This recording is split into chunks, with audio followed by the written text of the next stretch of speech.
Hey guys, tonight we're going to embark on a whispered journey, a gentle drift back in time to a place where the world moved at the pace of the sun and the whisper of the wind through tall grass.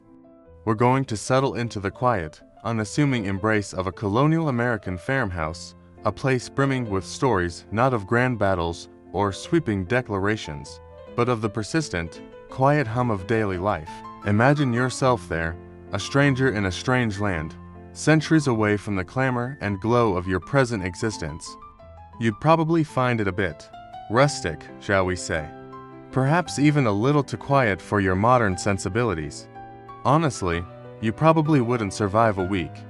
So, before you get comfortable, take a moment to like the video and subscribe, but only if you genuinely enjoy what I do here. And please, let me know where you're listening from and what time it is for you. Now, dim the lights, maybe turn on a fan for that soft background hum, and let's ease into tonight's journey together. You find yourself standing at the edge of a vast, open field, the air crisp and carrying the faint scent of damp earth and wood smoke.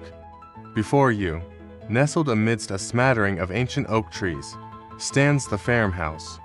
It's not a grand estate, no sweeping verandas or ornate carvings. Instead, it's a study in practical elegance, a testament to resilience and resourcefulness.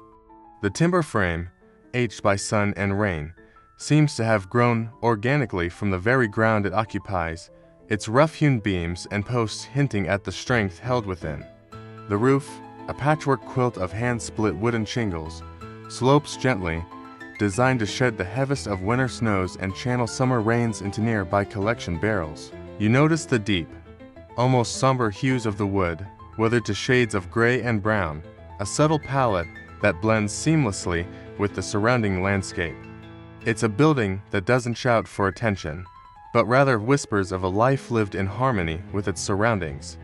As you draw closer, the details begin to emerge, each one a silent storyteller. The windows, small and numerous, are not for grand views, but for practical illumination and ventilation. Each pane of glass, often imperfect and wavy, catching the light in its own unique way, distorting the outside world into a series of dreamlike blurs.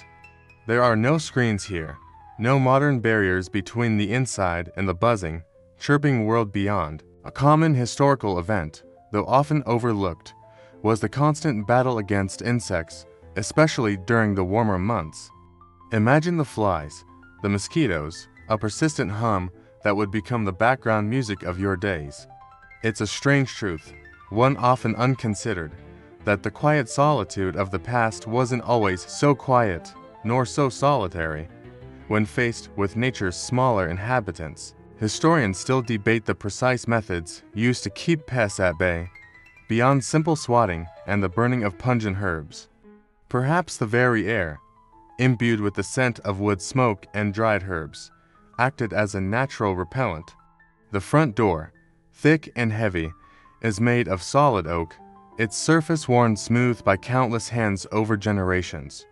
A simple, hand-forged iron latch is your only barrier, a satisfying click accompanying its release. You push it open, and a new world unfolds before you. The air inside is cooler, infused with the distinct, comforting aroma of old wood, hearth smoke, and something else, a faint, sweet scent of dried apples and perhaps a hint of beeswax polish.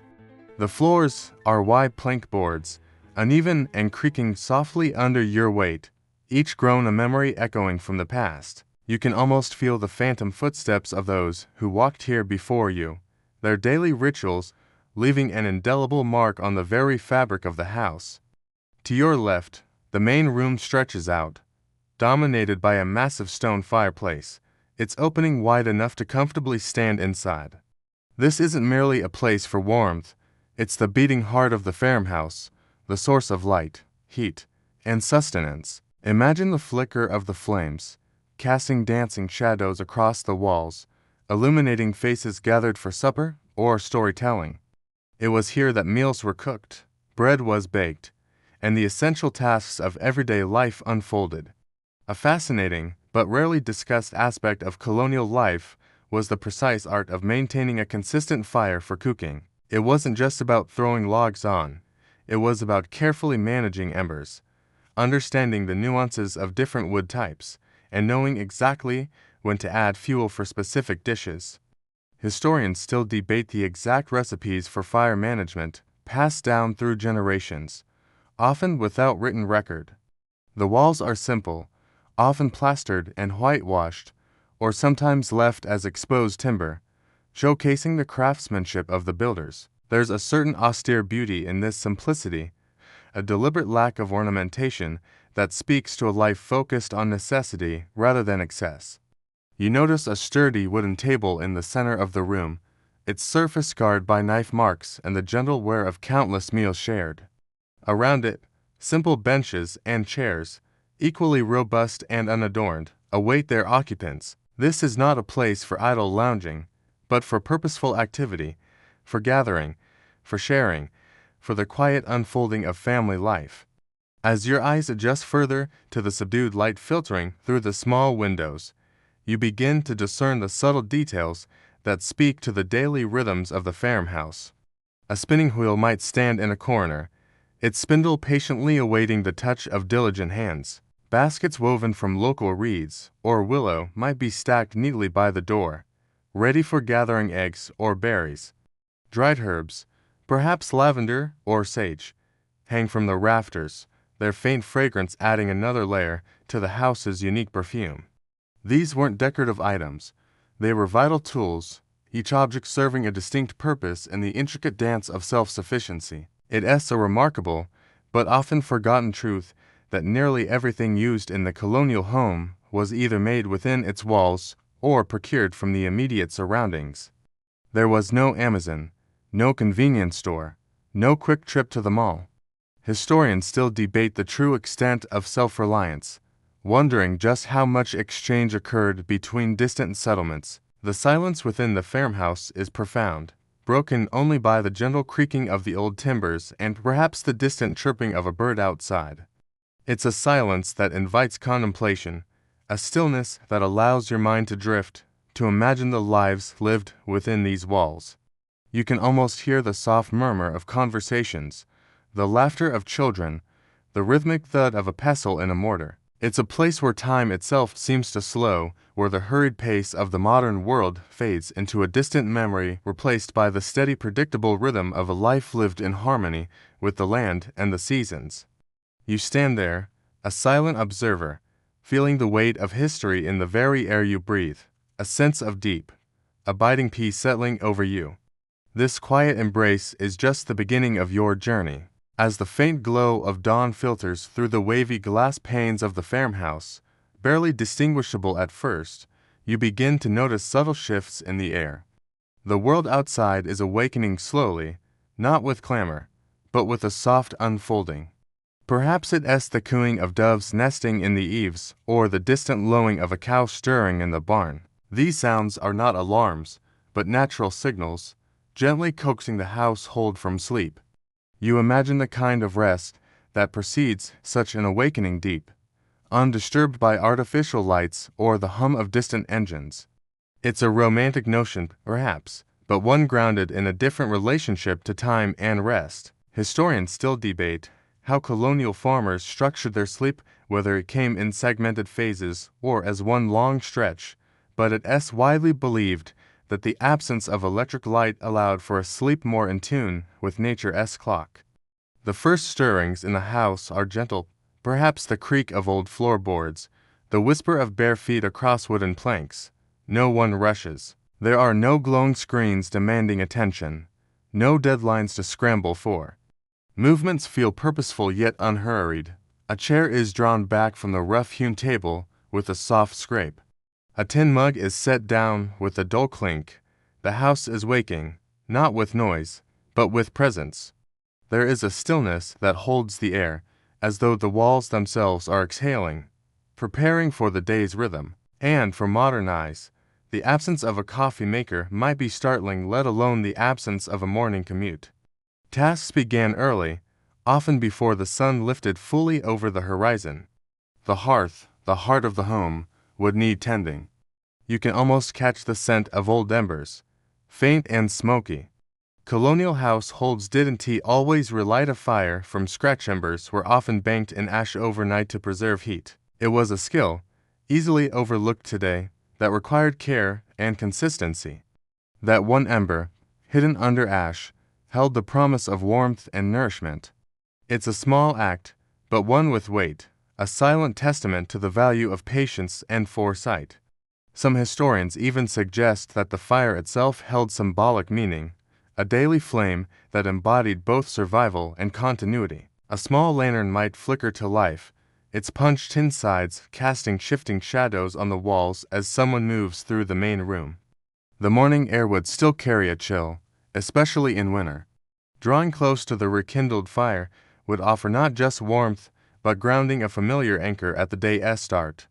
Water was needed, fetched from a well or drawn from a rain barrel. You can almost hear the pulley groan, the splash of the bucket, the trickle of cold water into a basin. It wasn't just for drinking. Water was needed for washing, cooking, and preparing breakfast. What today takes a flick of the wrist once required effort, strength, and time. You might be surprised by just how much of modern life relies on conveniences once unfathomable. Outside, the sounds begin to build: the crow of a rooster splitting the morning calm, the clucking of hens stretching their wings. Perhaps sheep bleat softly from a paddock, or a cow shuffles in her stall, chewing methodically. These aren't just background noise, they're signals of responsibility. Each animal's well-being was tied directly to the family's sustenance. Their health dictated the rhythm of life and work. Methods of animal care were passed down through generations, sometimes without ever being written, and are still debated by historians today. How precise were their practices? How intuitive their understanding? As the eastern sky brightens with hues of rose and gold, human activity gradually intensifies, still quiet, but more focused now. A spoon scrapes the inside of a ceramic bowl. Dough is kneaded on a floured board, rhythmic and steady. Breakfast would be plain, but hearty, perhaps a cornmeal mush sweetened with maple syrup, or fresh bread made from coarse flour. You can almost smell it baking, the aroma curling around the rafters, mingling with wood smoke and the scent of earth. It's the kind of comfort that doesn't come from a package or a drive-through window, but from hands that made it from scratch. These early hours weren't idle. They were grounded in preparation, mindful, physical, and utterly present. There were no text messages, no headlines, no anxiety from scrolling through news feeds. Attention was absorbed in the task at hand, whether kneading dough or feeding animals. This kind of focus, rooted in necessity rather than strategy, is rare today. The absence of distraction created space for presence, for the kind of awareness that can only emerge when there's no competing noise. It's a curious truth: the harder the labor, the quieter the mind. And though it's difficult to measure, many historians agree that the simplicity of colonial routines encouraged a resilience and clarity now sought through mindfulness, retreats, and digital detoxes. You can almost feel the cool air against your skin as you step outside. Dew clings to grass like 1,000 glass beads. Mist hangs low over the fields, giving the land a dreamlike stillness. A crow calls out. Leaves rustle softly. These are not the roars of modern machinery, but subtle signals from a waking world. You might instinctively reach for noise-canceling headphones, then realize you wouldn't need them here. This morning discipline, passed from one generation to the next, was a quiet practice in self-reliance. It was a life built on rituals: feed the animals, bake the bread, draw the water. There was no space for idleness, but also no need for frenzy. Each day demanded effort, and each morning offered a fresh resolve. These weren't lives of spectacle, but of countless small acts that stitched together a deeply rooted existence. Whether such resilience was born from hardship or cultivated intentionally is still debated, but its results: calm determination, reverence for nature, and a profound sense of rhythm remain evident in every echo of these quiet mornings. As sunlight spills over the yard and shadows stretch long across the fields, the tone shifts. The calm gives way to industry. An axe strikes wood with a hollow thud. A hammer clinks against iron in the barn. Voices call across open land. But for a brief window, just before this hum of activity takes hold, the farmhouse rests in a tranquil balance, a pause, a breath, a soft beginning. It's a fleeting moment, but one filled with quiet beauty, a reminder that once, the world woke not with noise, but with grace. As the soft glow of dawn deepens into the full light of morning, the true heart of the Colonial American Farmhouse reveals itself with increasing vibrancy, the hearth. This isn't merely a feature of the room, it is the pulsing core, the very nucleus around which all life revolved. You step closer, drawn by an invisible current, and feel the residual warmth emanating from the massive stone structure, a testament to the perpetual fire that burned within. The stones themselves, rough and uneven, bear the marks of countless fires, their surfaces darkened by soot and etched with the stories of meals prepared, warmth shared, and lives lived. It's a historical commonplace, often overlooked, that the hearth was not just for cooking, but also for light, for heating water, for drying herbs, and for many other essential daily tasks. Imagine trying to cook an entire meal for a family without a microwave, an oven, or even a basic stovetop. You'd probably consider it a culinary nightmare, a task worthy of an Olympic medal. The design of the colonial hearth was a masterpiece of practical engineering, a reflection of generations of accumulated wisdom. Its broad opening allowed for multiple cooking methods simultaneously, pots suspended over the flames by sturdy trammels, bread baking in a smaller, adjacent oven built into the stone, and skillets resting on glowing embers. The ingenuity was in the simplicity, the ability to transform raw materials, wood and stone, into a versatile appliance that met a myriad of household needs. A fascinating but rarely discussed aspect of this design was the chimney's construction, often wider at the base to create a stronger draft, pulling smoke efficiently upwards and out of the living space. It's a curious truth that the success of a meal, and indeed the comfort of the entire household, hinged on the invisible physics of smoke and air currents. Historians still debate the precise calculations and empirical knowledge used by colonial builders to achieve optimal draft without the benefit of modern fluid dynamics. You can almost visualize the daily rituals unfolding around this central feature. The scrape of an iron kettle being swung over the flames, the sizzle of fat rendering in a heavy cast iron pan, the gentle bubbling of a stew simmering for hours, filling the entire house with its rich, savory aroma. The air around the hearth would be a constantly shifting tapestry of scents, the sharp, clean smell of burning oak, the sweet fragrance of roasting root vegetables, the earthy tang of simmering beans. These weren't just smells, they were an invitation, a promise of nourishment and comfort. You'd certainly miss your instant gratification meals, but the aroma alone would be a feast for the senses. The act of cooking itself was a deeply involved, multi-sensory experience. It wasn't just about combining ingredients. It was about managing heat, understanding the nuances of open flame cooking, and mastering the timing of various dishes. Imagine the subtle art of pushing embers closer for a hotter cook, or pulling them back for a slower simmer. The tools, too, tell a story of ingenuity.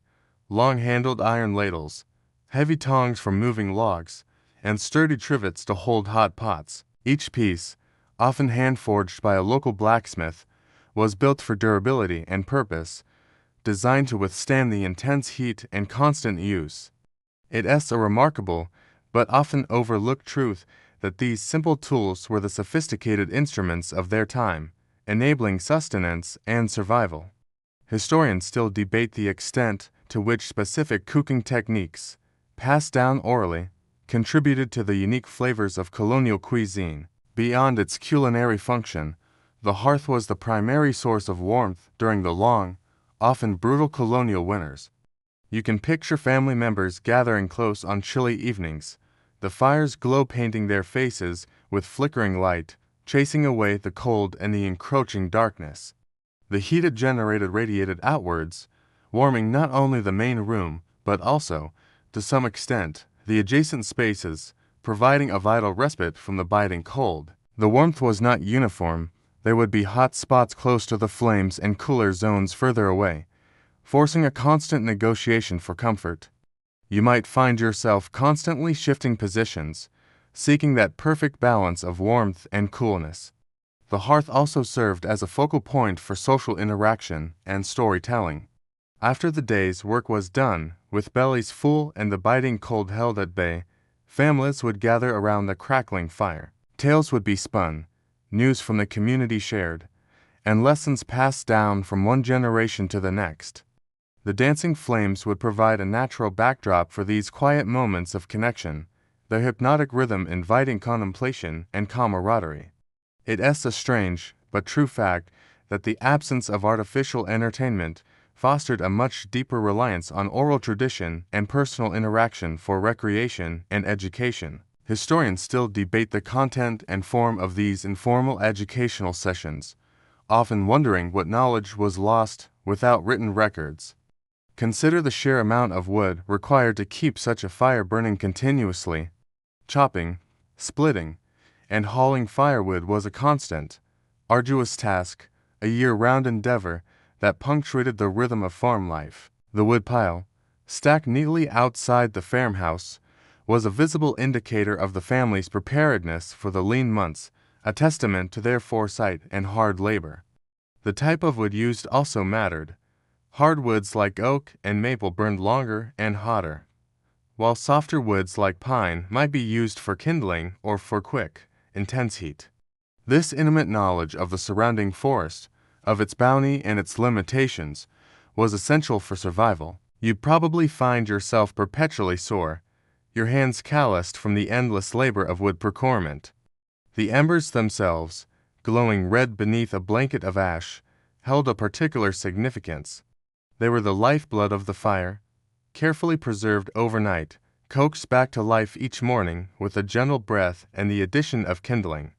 This act of rekindling, of drawing fire from what appeared to be dead ash, carried a symbolic weight, representing continuity, resilience, and the endless cycle of renewal. It is a profound but often unacknowledged truth that the ability to control and maintain fire was one of humanity's earliest and most vital technological advancements, and it remains central to colonial existence.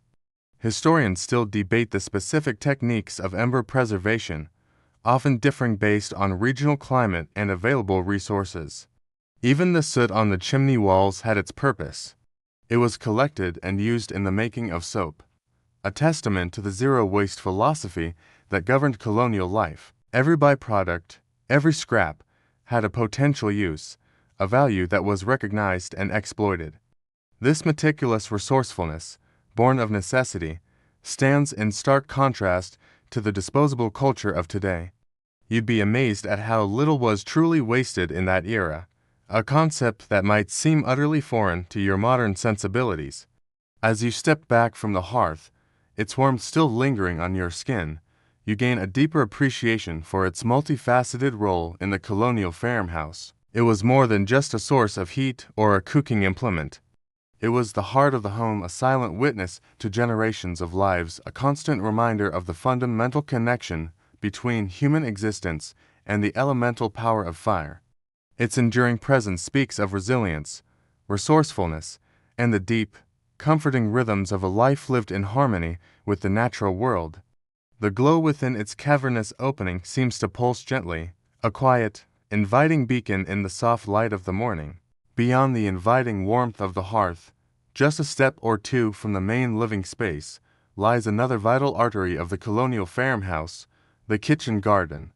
This isn't the manicured, ornamental patch you might envision today, but a practical, purposeful space, an extension of the larder, teeming with the vibrant tapestry of life. You imagine stepping out from the dimness of the farmhouse interior into the bright morning light, the air immediately fresh, carrying the distinct scent of damp earth, green leaves, and the subtle perfume of blooming herbs.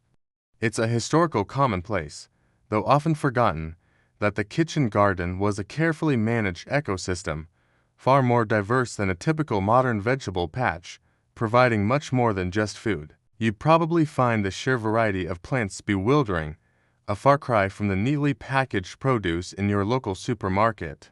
As you wander through the imagined rows, you notice the orderly chaos of it all.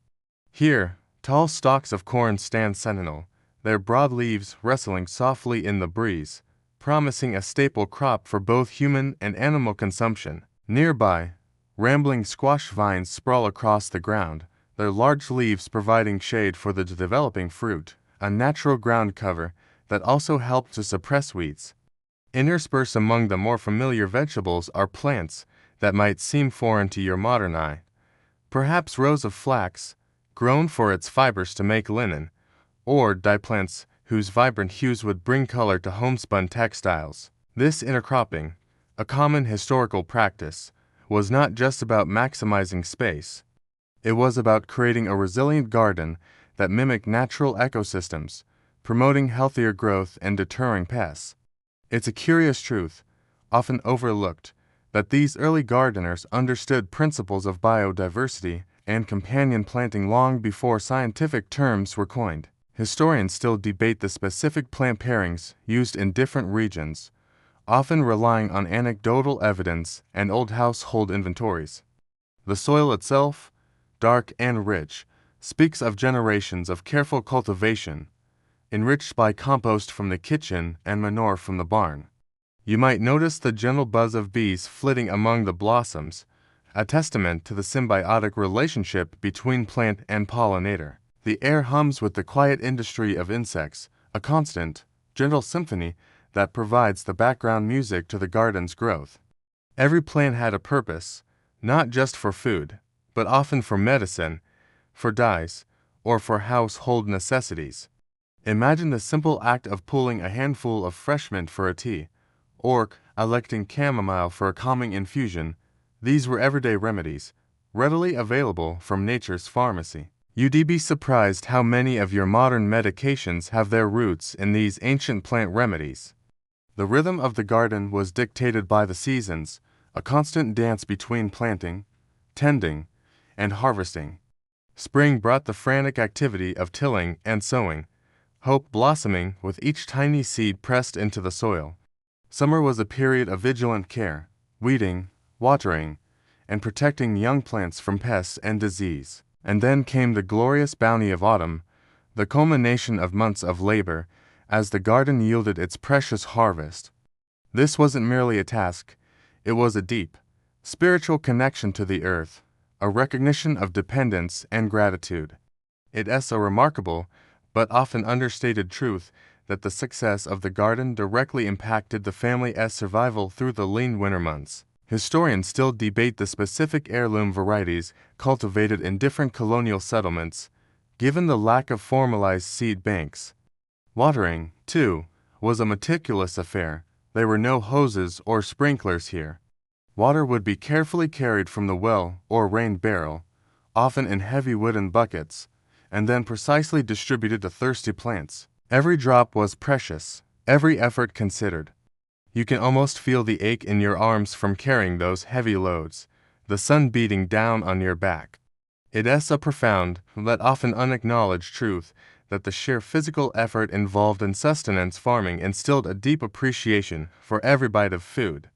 You'd probably think twice about wasting food after personally hauling water for it.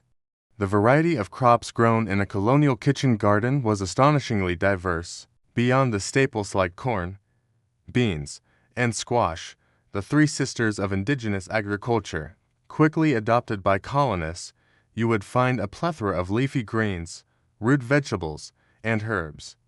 Peas, carrots, onions, cabbage, and potatoes would be common, alongside medicinal herbs such as comfrey, valerian, and calendula. Flowers, too, had their place, not just for beauty, but often for their culinary or medicinal properties, or to attract beneficial insects. This holistic approach to gardening, a common historical event, created a resilient and self-sustaining food system. It's a strange but true fact that the boundaries between food, medicine, and ornamental plants were far more fluid in colonial times. Historians still debate the precise knowledge exchange between indigenous peoples and European settlers regarding agricultural practices. Pest control was another constant challenge, tackled without the aid of modern chemicals. Companion planting, attracting beneficial insects, and even hand-picking pests were common strategies. Imagine spending hours carefully inspecting leaves for unwelcome visitors, a task requiring patience and keen observation. This close interaction with the natural world fostered an intimate understanding of its complexities, a deep ecological awareness born of necessity. You'd certainly appreciate the simple convenience of your modern pest sprays after a day of hand-picking aphids. The kitchen garden was also a place of quiet contemplation, a sanctuary from the relentless demands of the farmhouse and the fields. As you tend to the plants, your hands in the cool soil, your mind can wander. Find peace in the rhythmic tasks. The sounds of the garden, the rustle of leaves, the hum of insects, the distant chirping of birds, create a calming backdrop to your thoughts. It's a place where the connection to the earth feels most tangible, most immediate. This quiet meditative quality, a curious but often unexamined truth, was an unspoken benefit of such hands-on labor. Historians still debate the extent to which these daily interactions with nature shape the spiritual lives of colonial individuals. The bounty of the garden directly influenced the pantry and the cellar, ensuring a supply of food through the winter. Vegetables would be dried, pickled, or stored in root cellars, their flavors preserved to sustain the family through the lean months. Herbs would be dried and hung, ready to flavor dishes or provide remedies for ailments. Every harvest was a victory, a tangible assurance of survival, a testament to hard work and nature's generosity. You'd certainly appreciate the freshness of seasonal produce after a winter of preserved goods. As you gaze at the imagined kitchen garden, vibrant and alive under the morning sun, you see more than just plants. You see a microcosm of colonial life, resourcefulness, resilience, intimate connection to nature, and the quiet dignity of labor. It's a place where the cycle of life unfolds before your very eyes, a constant reminder of humanity's enduring relationship with the earth that sustains it. The gentle rustle of leaves, the earthy scent, the buzzing of unseen life, all contribute to a profound sense of peace, a quiet hum of life in perfect balance. From the serene tranquility of the kitchen garden, your senses now guide you towards another crucial component of the colonial American farm, the livestock. You can almost feel the ground vibrating beneath your feet with their steady presence, hear the soft rustle of their movements, and catch the faint, earthy scent of their proximity. This wasn't merely a collection of animals. It was a living, breathing pantry, a mobile labor force, and a constant source of essential materials, all contributing to the intricate web of self-sufficiency. It's a historical commonplace, though often romanticized, that farm animals were not pets in the modern sense, but integral, working members of the household, their very existence tied directly to the family's survival. You'd probably find their practical utility rather than their cuddliness to be their most striking feature, a stark contrast to today's domesticated companions. As you mentally approach the various enclosures, the distinct sounds of each animal would begin to emerge. The gentle clucking and contented murmuring of hens in their co-op, punctuated by the occasional proud crow of a rooster, signifies the promise of fresh eggs for breakfast and meat for the table. You might imagine seeing them scratching diligently in the dirt, foraging for insects and seeds, their movements a constant, restless dance. The eggs they laid were not just food, they were a vital source of protein, easy to store and prepare, a continuous bounty from a small, feathery flock. A fascinating, but rarely discussed aspect of colonial poultry keeping was the practice of allowing hens to free-range widely, often only returning to the coop to lay their eggs, a natural pest control system for the garden. It's a curious truth that the independence of these birds often meant their eggs were discovered in unexpected places, leading to daily scavenger hunts. Historians still debate the best methods for protecting free-ranging fowl from predators, given the natural abundance of wildlife. Further afield, you might hear the rhythmic chewing and occasional lowing of the cows, their placid presence a cornerstone of the farm's prosperity. These weren't the highly specialized dairy or beef breeds of today. Colonial cows were multi-purpose animals, providing milk for drinking, butter and cheese, meat for sustenance, and their hides for leather. Their manure, a valuable byproduct, enriched the fields and gardens, completing a natural cycle of fertility. The daily task of milking, a laborious but essential ritual, would have begun before dawn and concluded at dusk, a constant commitment to their welfare. You'd certainly appreciate the convenience of store-bought milk after experiencing the entire process from cow to cup. The milk itself, unpasteurized and unprocessed, would be thick and creamy, its flavor subtly shifting with the seasons and the cow's diet. It would be transformed into butter through churning, a repetitive yet satisfying task, and into cheese for longer preservation, providing a vital source of protein and fat through the leaner months. It's a remarkable, but often understated truth that the conversion of milk into butter and cheese was a crucial skill, ensuring food security in the absence of refrigeration. Historians still debate the specific cheese-making techniques used by various colonial families, often passed down orally and varying widely by region. Nearby, the soft bleating of sheep would draw your attention. These animals were prized not just for their meat, but primarily for their wool, a fiber indispensable for clothing, blankets, and textiles. The annual shearing, a communal event often involving neighbors, was a messy but vital process, followed by the laborious cleaning, carding, spinning, and weaving of the wool into usable cloth. Imagine the scratchiness of hand-spun wool against your skin, a testament to its protective qualities against the harsh winters. It's a profound but often unacknowledged truth that the warmth and comfort of colonial clothing directly depended on the health and productivity of the sheep flock. You'd probably find yourself longing for the softness of your modern synthetic fabrics. And then there were the pigs, often kept in more secluded pens, their characteristic grunts and snuffles a constant backdrop. While perhaps less aesthetically pleasing, pigs were incredibly valuable. They were efficient scavengers, capable of turning kitchen scraps and garden waste into rich, flavorful meat. Their rapid growth made them an ideal source of protein, and their fat was rendered into lard, an essential ingredient for cooking, baking, and even for making soap and candles.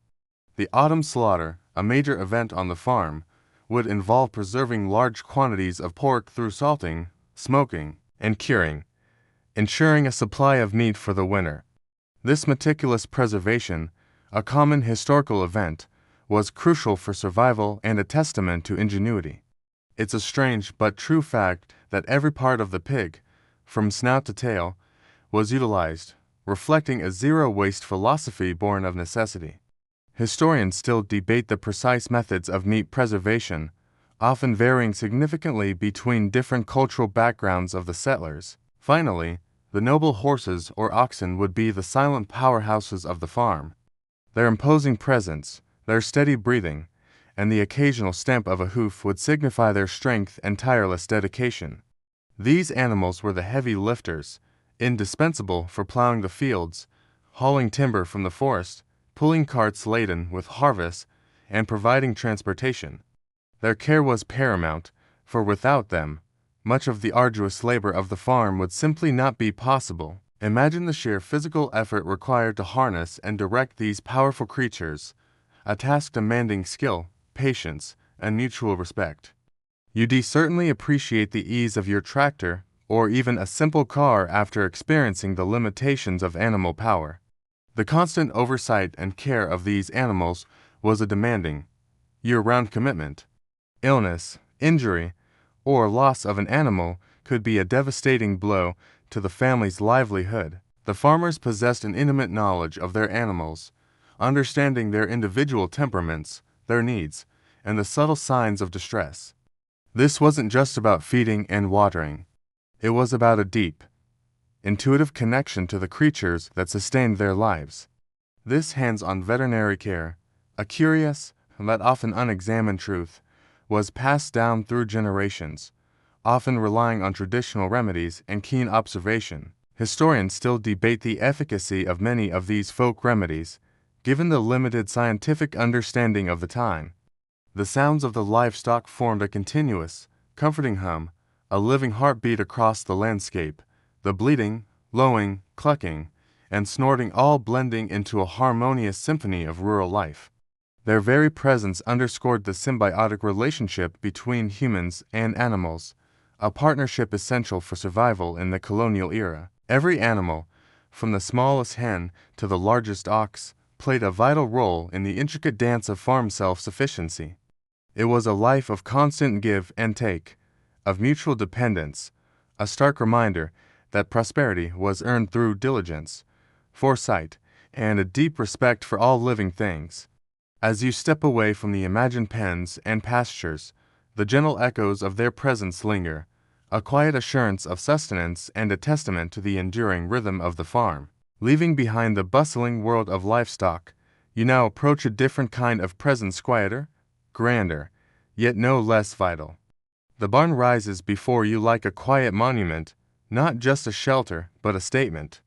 In many colonial farms, it was the largest and most complex structure, shaped not only by necessity but by vision. Its tall, sloped roof cuts against the sky like a great wooden ship turned upright. The boards are weathered, gray-brown with age, their grain soaked with years of rain, snow, sun, and silence. It doesn't speak, but somehow, it remembers everything. The air shifts as you draw near. The scent is unmistakable and oddly comforting, a mixture of hay, earth, aged manure, and the ghost of stored grain. It smells like memory, though few write about it. The barn was the financial heart of the colonial farm. In a world without banks or spreadsheets, the contents of a barn, the hay, the grain, the animals sheltered there represented survival, legacy, and quiet prosperity. Its utility was astonishing. Not just storage, not just stables, but a whole system of life under a single pitched roof. Its construction was a marvel of old-world ingenuity. Massive beams, each one hand-hewn, were joined by the age-old technique of mortise and tenon, held together with wooden pegs. No nails required. These timbers weren't just parts of a building, they were chapters in a story of endurance. The barns were designed to flex and breathe, to yield to snow, to sigh with the wind. They did not resist nature, they made space for it.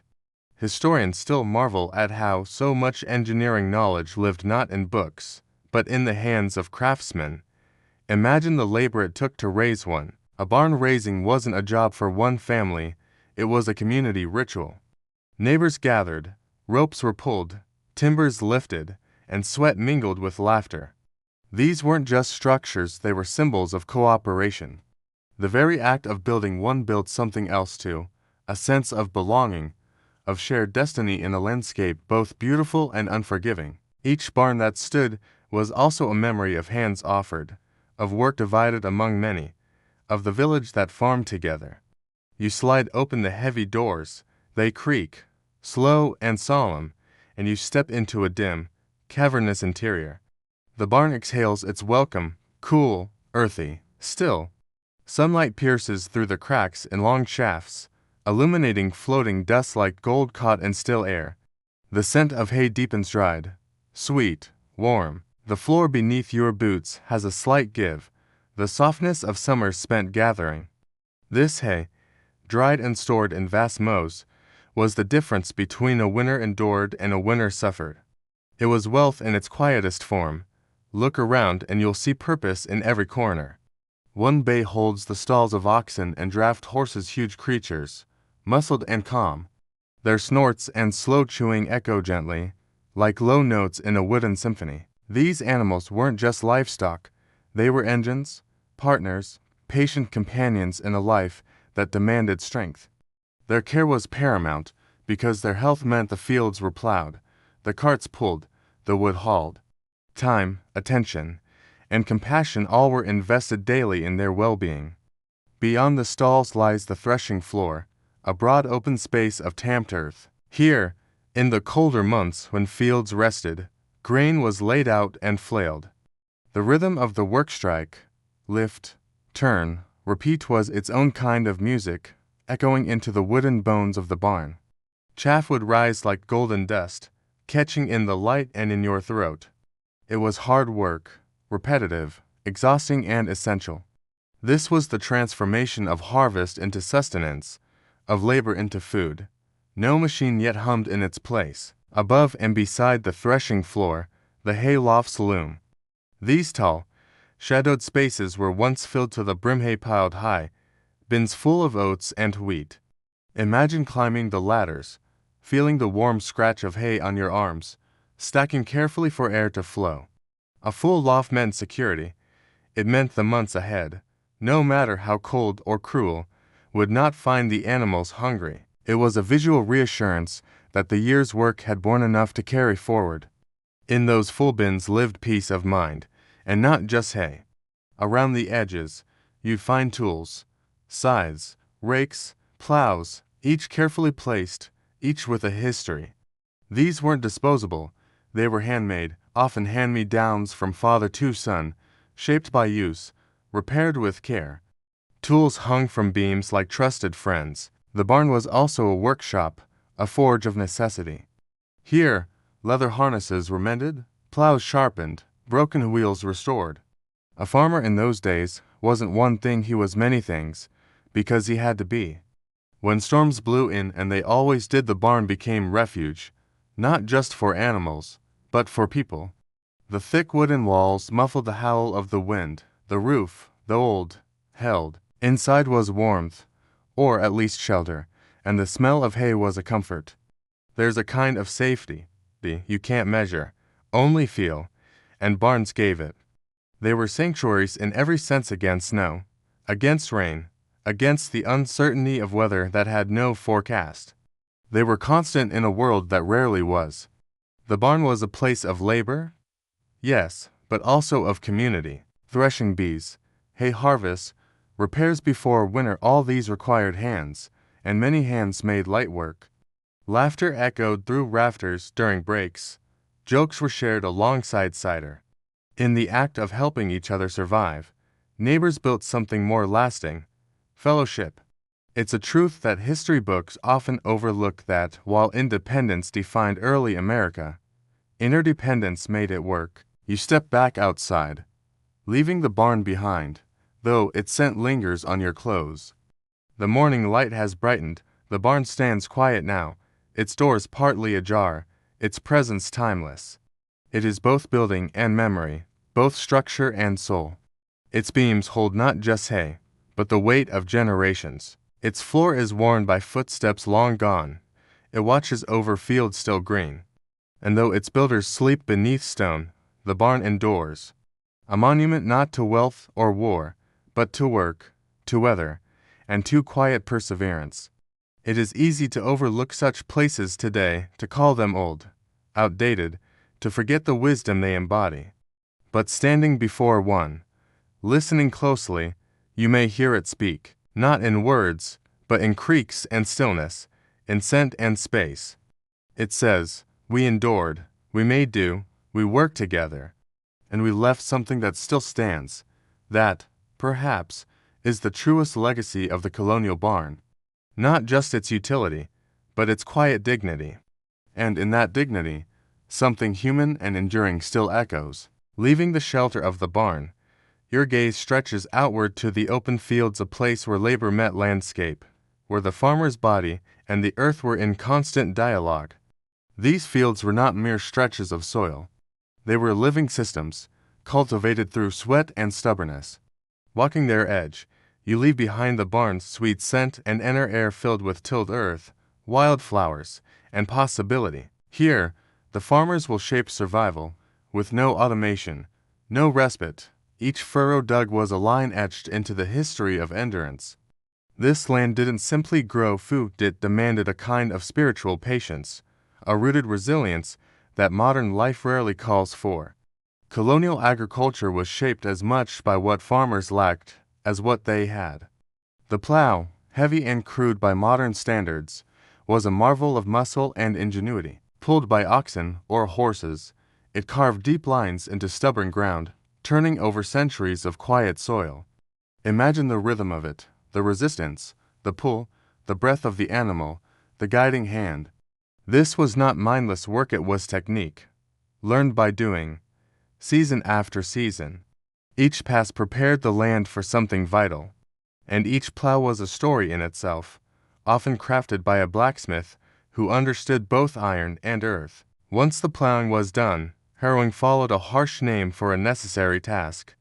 Spiked frames were dragged to crush clumps and smooth the bed, creating a soft cradle for seeds. Then came planting.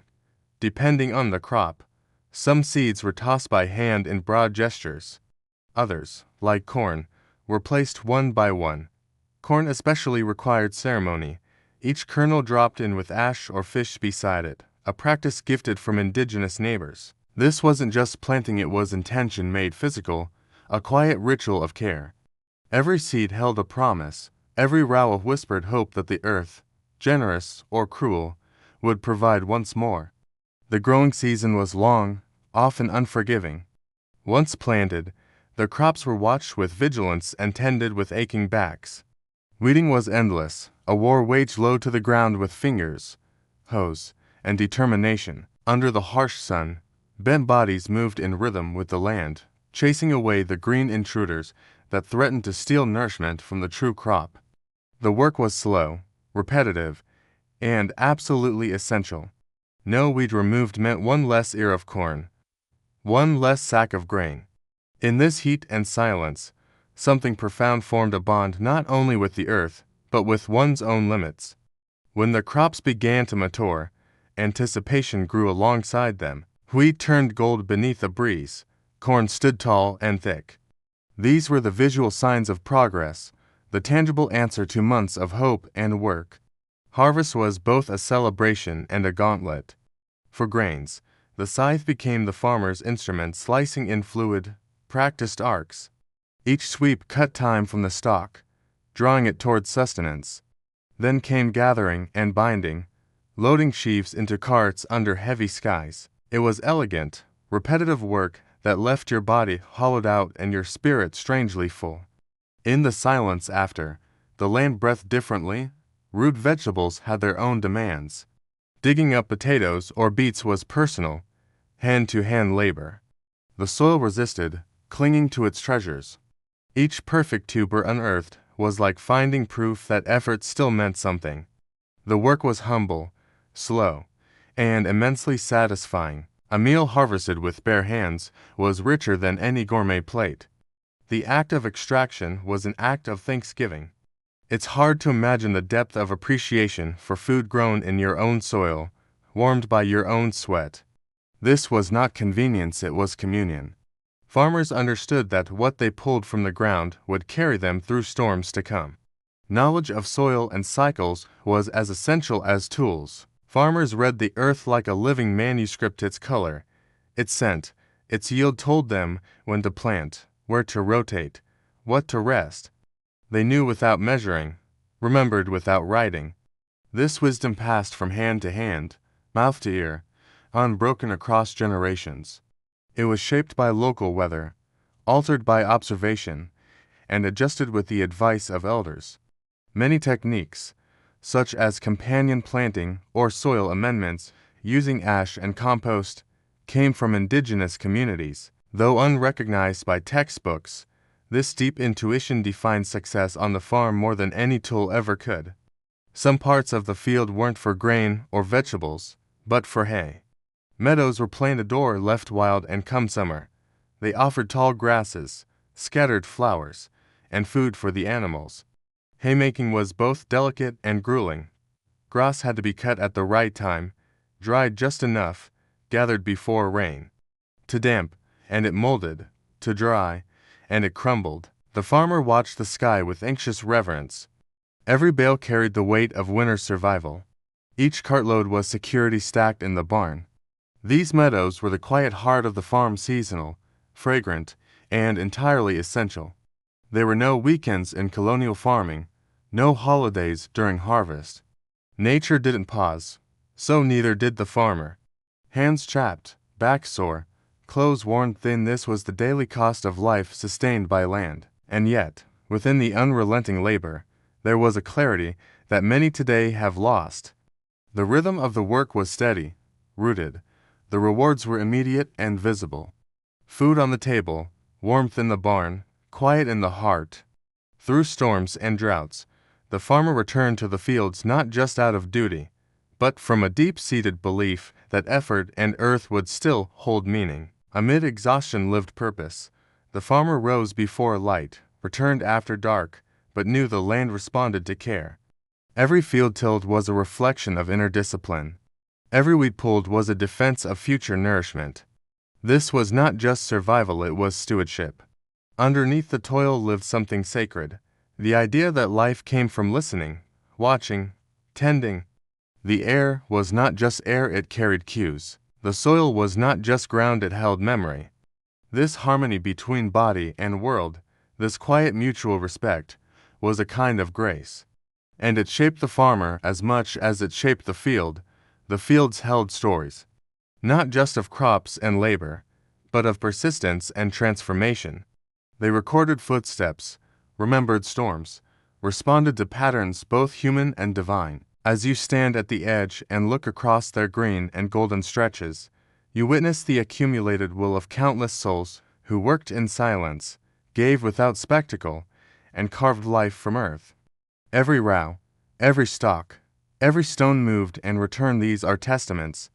You don't need plaques or monuments, the field is enough. It is where human need met natural law, where intention met wildness, and where both were changed. The wind whispers through tall imagined crops as you prepare to leave this mental journey. You carry with you more than facts, you carry impressions, sensations, the rhythm of effort turned to sustenance. These fields were never silent, they spoke through rustling leaves, creaking carts, and the quiet breath of those who knew them best. This was the cradle of colonial life, the proving ground of spirit and survival. And though time has plowed new furrows, the old ones remain etched into the memory of the land, and, for a moment, into yours. Step softly, listen closely, the earth still remembers. Beyond the cultivated fields, a wilder, more ancient presence beckons, the forest. For the Colonial American Farmhouse, the surrounding woodlands weren't just a picturesque backdrop.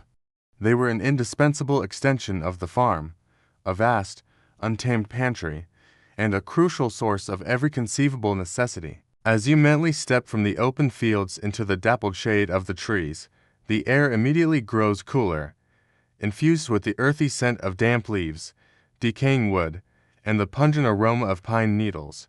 The sounds shift too, from the rustle of crops to the whisper of wind through ancient boughs and the distant call of unseen birds. It's a historical commonplace, though often overlooked, that the forest was a dynamic resource, requiring careful management and a deep understanding of its cycles. You'd probably find your modern notion of going for a walk in the woods laughably naive compared to the purposeful foraging and harvesting that took place here.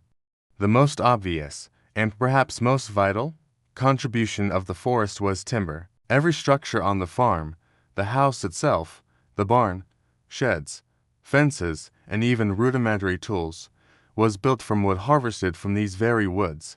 Imagine the rhythmic thud of axes felling mighty trees, the creak and groan as they crashed to the forest floor, and the arduous labor of squaring logs with broad axes, shaping them into beams and planks. This wasn't merely carpentry, it was a fundamental act of creation, transforming raw nature into shelter and utility.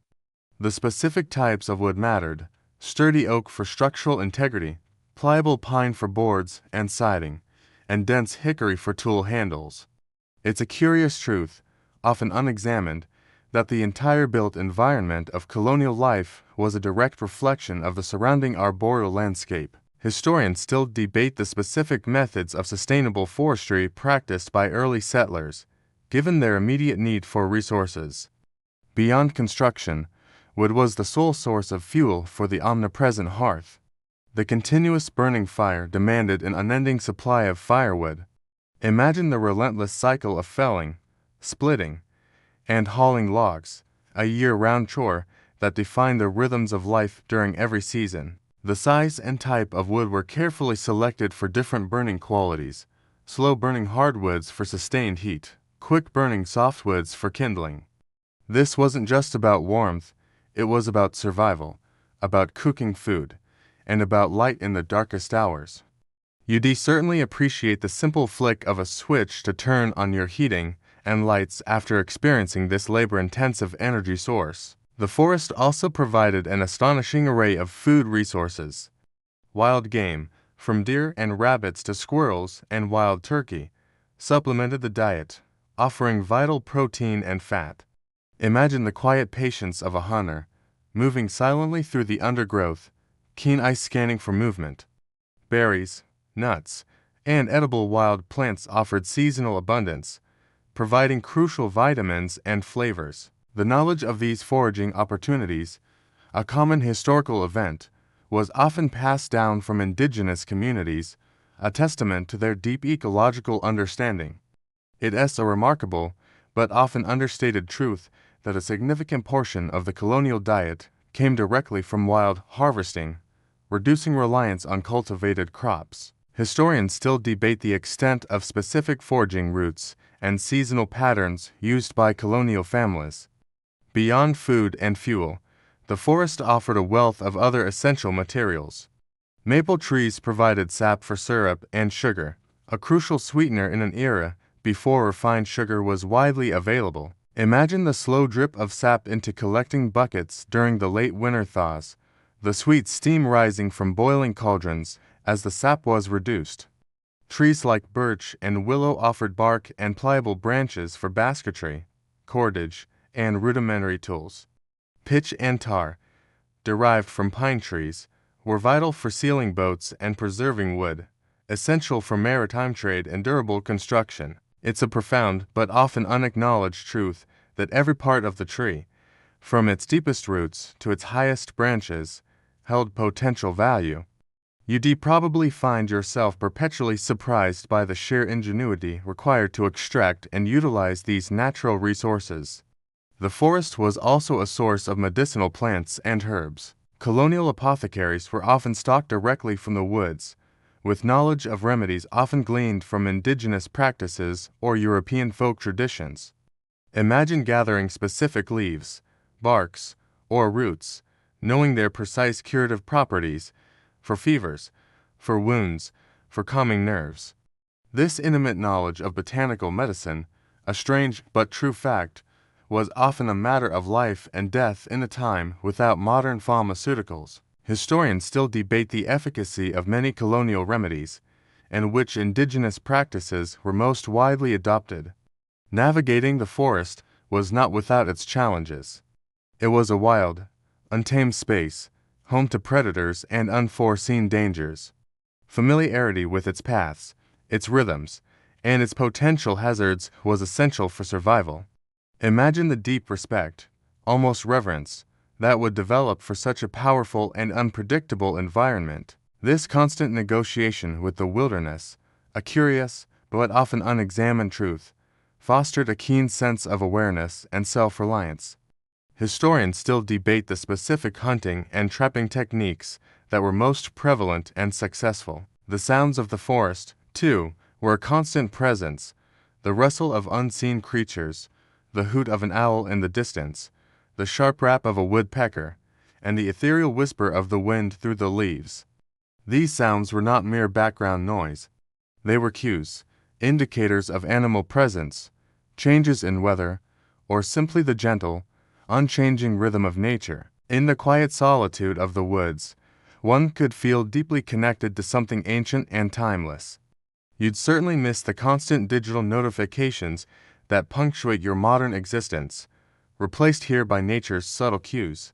As you step back from the imagined forest, its silent, towering presence receding into the distance, you gain a renewed appreciation for its profound significance to the colonial farm. It was a place of both sustenance and struggle, of danger and profound bounty. Its depths held the raw materials for survival, and its rhythms dictated the very pulse of life on the farm. The lingering scent of pine and damp earth, the memory of rustling leaves, all serve as a quiet reminder of humanity's deep and enduring relationship with the wild, untamed world that once stretched to the very doorstep of the farmhouse. Having explored the vital resources of the forest, your journey through the Colonial American Farmhouse now leads you to an equally fundamental element: water. In an era before modern plumbing, the management and procurement of water was a daily, often arduous, task, shaping the very layout and rhythms of farm life. As you imagine the gentle landscape, you realize that the presence of a reliable water source wasn't just convenient. It was absolutely essential for survival, determining where a farmhouse could even be built. The air here, near the imagined source, feels cooler, perhaps carrying a subtle freshness, a primal clarity that speaks of life itself. It's a historical commonplace, though often overlooked, that access to clean water was a primary factor in colonial settlement and a constant concern for health. You'd probably find the effort involved in your morning glass of water utterly shocking, let alone the notion of boiling it for safety. The most common and vital source of water for a colonial farmhouse was typically a well. Imagine the carefully constructed stone or timber lining of its circular opening, the dark, cool depths promising life-giving liquid. A wooden bucket, perhaps bound with iron, would hang from a sturdy rope or chain operated by a simple pulley system or a long, balanced well sweep. The rhythmic creak of the pulley, the splash as the bucket hits the water far below, and the satisfying gurgle as it's slowly drawn back up, brimming with clear, cold water. These were the constant sounds of daily life. Drawing water was a physical endeavor, a constant reminder of the effort required for every drop consumed.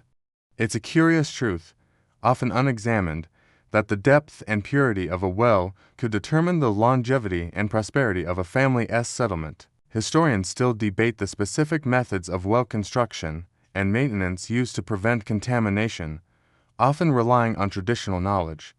Beyond the well, natural springs or streams might also serve as crucial water sources, especially for livestock or for tasks requiring larger volumes of water, like washing clothes or preparing hides. Imagine a clear, bubbling spring, its water naturally filtered by the earth, flowing freely from the ground. Or, perhaps a winding stream, its gentle current providing a continuous supply. The proximity to such natural flows could dictate the location of outbuildings or specific work areas, optimizing the use of this precious resource. This direct reliance on natural flows, a common historical event, created a deeper connection to the hydrological cycles of the landscape. You'd certainly appreciate the simple luxury of your washing machine after experiencing the labor of stream-side laundry. Rainwater collection was another ingenious method of water management. Beneath the eaves of the farmhouse and barn, you might see wooden barrels or cisterns strategically placed to catch the runoff from the roof during a downpour. This collected water, often used for washing or for watering gardens, reduced the strain on the well and highlighted a profound resourcefulness. Every drop of rain was a gift, carefully conserved and utilized. It's a remarkable, but often understated truth that the colonial household operated with a near-zero waste mentality when it came to precious resources like water. Historians still debate the specific methods used to purify collected rainwater for drinking, as it often contained impurities from the roof. The management of water permeated every aspect of daily life. From the moment one awoke, water was needed for washing, for cooking, for hydrating both humans and animals. Dishes were scrubbed, clothes were laundered, and bodies were cleansed using water that had been laboriously drawn and often heated over the hearth. Imagine the simple act of heating a kettle of water for tea, understanding the physical effort that went into providing that warmth. The sheer amount of water consumed and moved in a colonial household would astound a modern individual accustomed to effortless access. You'd probably find yourself thinking about water consumption with a newfound reverence after a day of hauling buckets. The careful use of water also extended to hygiene and sanitation. While not always understood in the modern germ theory sense, there was an awareness of cleanliness and the need to dispose of waste responsibly. Privy pits, located a discreet distance from the well and living quarters, were a necessity, their placement carefully chosen to avoid contaminating water sources. The importance of keeping wells covered and free from debris was also understood, a practical wisdom born from generations of experience. It is a profound, but often unacknowledged truth that rudimentary sanitation practices were crucial in preventing disease outbreaks in crowded colonial settlements. Historians still debate the effectiveness of various early sanitation methods and their impact on public health. The sounds associated with water on the colonial farm were equally significant. The gentle splash of the well bucket, the soft gurgle of a nearby stream, the drumming of rain on the roof, the gentle drip into a collection barrel. These were the constant, comforting background noises, each a reminder of this essential resource. In times of drought, the silence of a dry well or a trickling stream would have been a source of profound anxiety, a constant reminder of nature's power and humanity's dependence. This sensitivity to the natural environment, a strange but true fact, was far more acute than in our modern, buffered existence. Historians still debate the specific drought relief measures implemented by colonial communities and their overall effectiveness. The journey to fetch water was often a communal activity, especially for women and children. It provided an opportunity for quiet conversation, for sharing news, and for a brief respite from the confines of the farmhouse.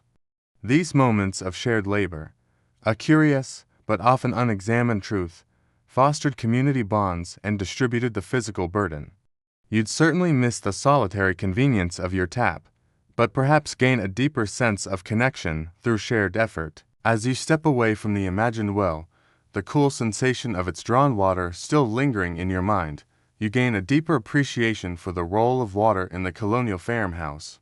It was a constant, vital thread woven through the fabric of daily life, shaping routines, demanding ingenuity, and instilling a profound respect for nature's bounty. Its presence, whether bubbling from a spring or painstakingly drawn from a well, was a quiet testament to resilience, resourcefulness, and the enduring connection between humanity and the most fundamental of all elements. Having understood the indispensable role of water, let your mind now drift to the very tangible extensions of human ingenuity in the colonial farmhouse, the tools. These weren't mass-produced implements. Each was a testament to craftsmanship, necessity, and the intimate knowledge of materials. As you imagine the various workshops, perhaps a corner of the barn, a small shed, or even the hearthside, you picture the simple yet robust forms of axes, hoes, hammers, and saws. The air in these spaces would carry the faint, metallic tang of iron, the sweet scent of wood shavings, and perhaps the lingering aroma of leather and beeswax. It's a historical commonplace, though often forgotten in our age of disposable goods, that tools were precious, highly valued assets, often passed down through generations, meticulously cared for and endlessly repaired. You'd probably find the simplicity of their design utterly charming, yet marvel at the sheer effort required to create them. The most fundamental tools were often those for working wood. The axe, in its various forms, felling axe, broadaxe for squaring timbers, splitting axe for firewood, was perhaps the most iconic. Imagine the rhythmic swing, the satisfying thud as blade met wood, the chips flying, transforming raw logs into usable forms. The saw, often a two-man crosscut saw for felling larger trees or a smaller hand saw for fine work, would complement the axe, enabling more precise cuts. These tools required skill, strength, and constant sharpening, a meticulous process involving whetstones and an understanding of blade angles. It's a curious truth, often unexamined, that the sharpness of a tool could directly impact the efficiency and safety of a task. Historians still debate the specific methods of blade tempering used by colonial blacksmiths to achieve optimal durability and sharpness. For cultivating the fields and garden, the hoe and spade were indispensable. The hoe, with its broad blade and long handle, was used for weeding, shaping rows, and breaking up soil. The spade, sturdy and often iron-tipped, was for digging, planting, and harvesting root crops. Imagine the rhythmic push and pull of these implements, the constant engagement with the earth, the sheer physical exertion embedded in every stroke. These weren't just tools, they were extensions of the body, allowing humans to shape the landscape to their needs. You'd certainly appreciate the ease of your powered garden tools after a day with these manual counterparts. The blacksmith's tools were another vital category, even if the farm didn't have its own forge. The hammer, in its myriad sizes and weights, was ubiquitous, used for everything from pounding nails, which were often precious and recycled, to shaping metal. Tongs for holding hot iron, files for sharpening, and perhaps a small anvil would be present, enabling essential repairs and the creation of smaller iron implements. The very act of working hot metal, shaping it with powerful blows, was a testament to strength and precision, transforming raw ore into functional necessity. It is a remarkable, but often understated truth that the local blacksmith was a central figure in colonial life, a master of metal, essential for both agricultural and domestic needs. Historians still debate the extent to which each farmhouse might have had rudimentary blacksmithing capabilities versus relying solely on a community smith. For the domestic sphere, the tools were equally specialized. The spinning wheel and loom were central to textile production, transforming raw wool or flax into thread and then into cloth. Imagine the rhythmic whir of the spinning wheel, the gentle clatter of the loom, creating the very fabric that clothed the family and provided warmth. The churn, often a simple wooden barrel with a plunger, was used to transform milk into butter, a laborious but essential task. The mortar and pestle were used for grinding grains, herbs, and spices, releasing their flavors and medicinal properties. It's a profound but often unacknowledged truth that the colonial household was a small-scale manufacturing unit, producing most of its own necessities. You'd probably find the amount of DIY in colonial life overwhelming. Even seemingly simple items like baskets were often tools in themselves, used for gathering, carrying, and storing. Woven from willow, reeds, or corn husks, they were flexible, lightweight, and easily repaired or replaced. The skill of basket weaving, a common historical event, was often passed down through generations, utilizing readily available natural materials. It is a strange but true fact that the shape and material of a basket were often specifically adapted to the task it performed, from gathering eggs to harvesting berries. Historians still debate the regional variations in basketry techniques and designs. The care and maintenance of these tools was a constant, ongoing process. Blades needed sharpening, wooden handles needed replacing, metal parts needed to be cleaned and oiled to prevent rust. This meticulous attention to upkeep ensured their longevity and efficiency, a stark contrast to modern consumer habits where replacement is often easier than repair. Imagine the quiet satisfaction of restoring a dull edge to a keen sharpness, extending the life of a valuable tool. This culture of repair and reuse, a curious but often unexamined truth, shaped a profound appreciation for every object's inherent value. Historians still debate the frequency of tool replacement versus extensive repair in colonial times, given the cost and effort of new creations. The sounds of tools were the background symphony of the colonial farm, the distant clang of a hammer, the rhythmic scrape of a hoe against earth, the gentle creak of a spinning wheel, the rhythmic swish of a scythe. These weren't just noises, they were the sounds of productivity, of purpose, of life actively being shaped by human hands. They spoke of resilience, resourcefulness, and the unwavering commitment to self-sufficiency. You'd certainly miss the constant digital notifications that punctuate your modern existence, replaced here by the honest sounds of labor. As you step away from the imagined collection of tools, their simple forms resonating with centuries of purposeful use, you feel a deep respect for the hands that wielded them. Each tool tells a story of ingenuity, of adaptation, and of the profound connection between human effort and the bounty of the land.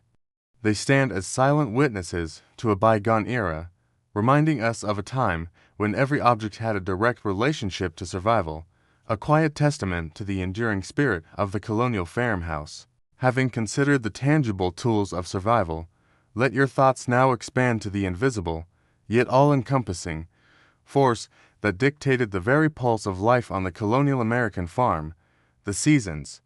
This wasn't merely a shift in weather, It was a rhythmic dance, an ancient choreography to which every aspect of existence was inextricably bound. As you envision the farmhouse through the changing year, feel the subtle shifts in temperature, the varying quality of light, and the distinct sense each season carried: the crispness of autumn, the damp chill of winter, the burgeoning freshness of spring, and the dusty warmth of summer. It's a historical commonplace, though often overshadowed by modern conveniences, that the colonial farmer lived in profound synchronicity with these natural cycles, their very survival dependent on keen observation and timely action.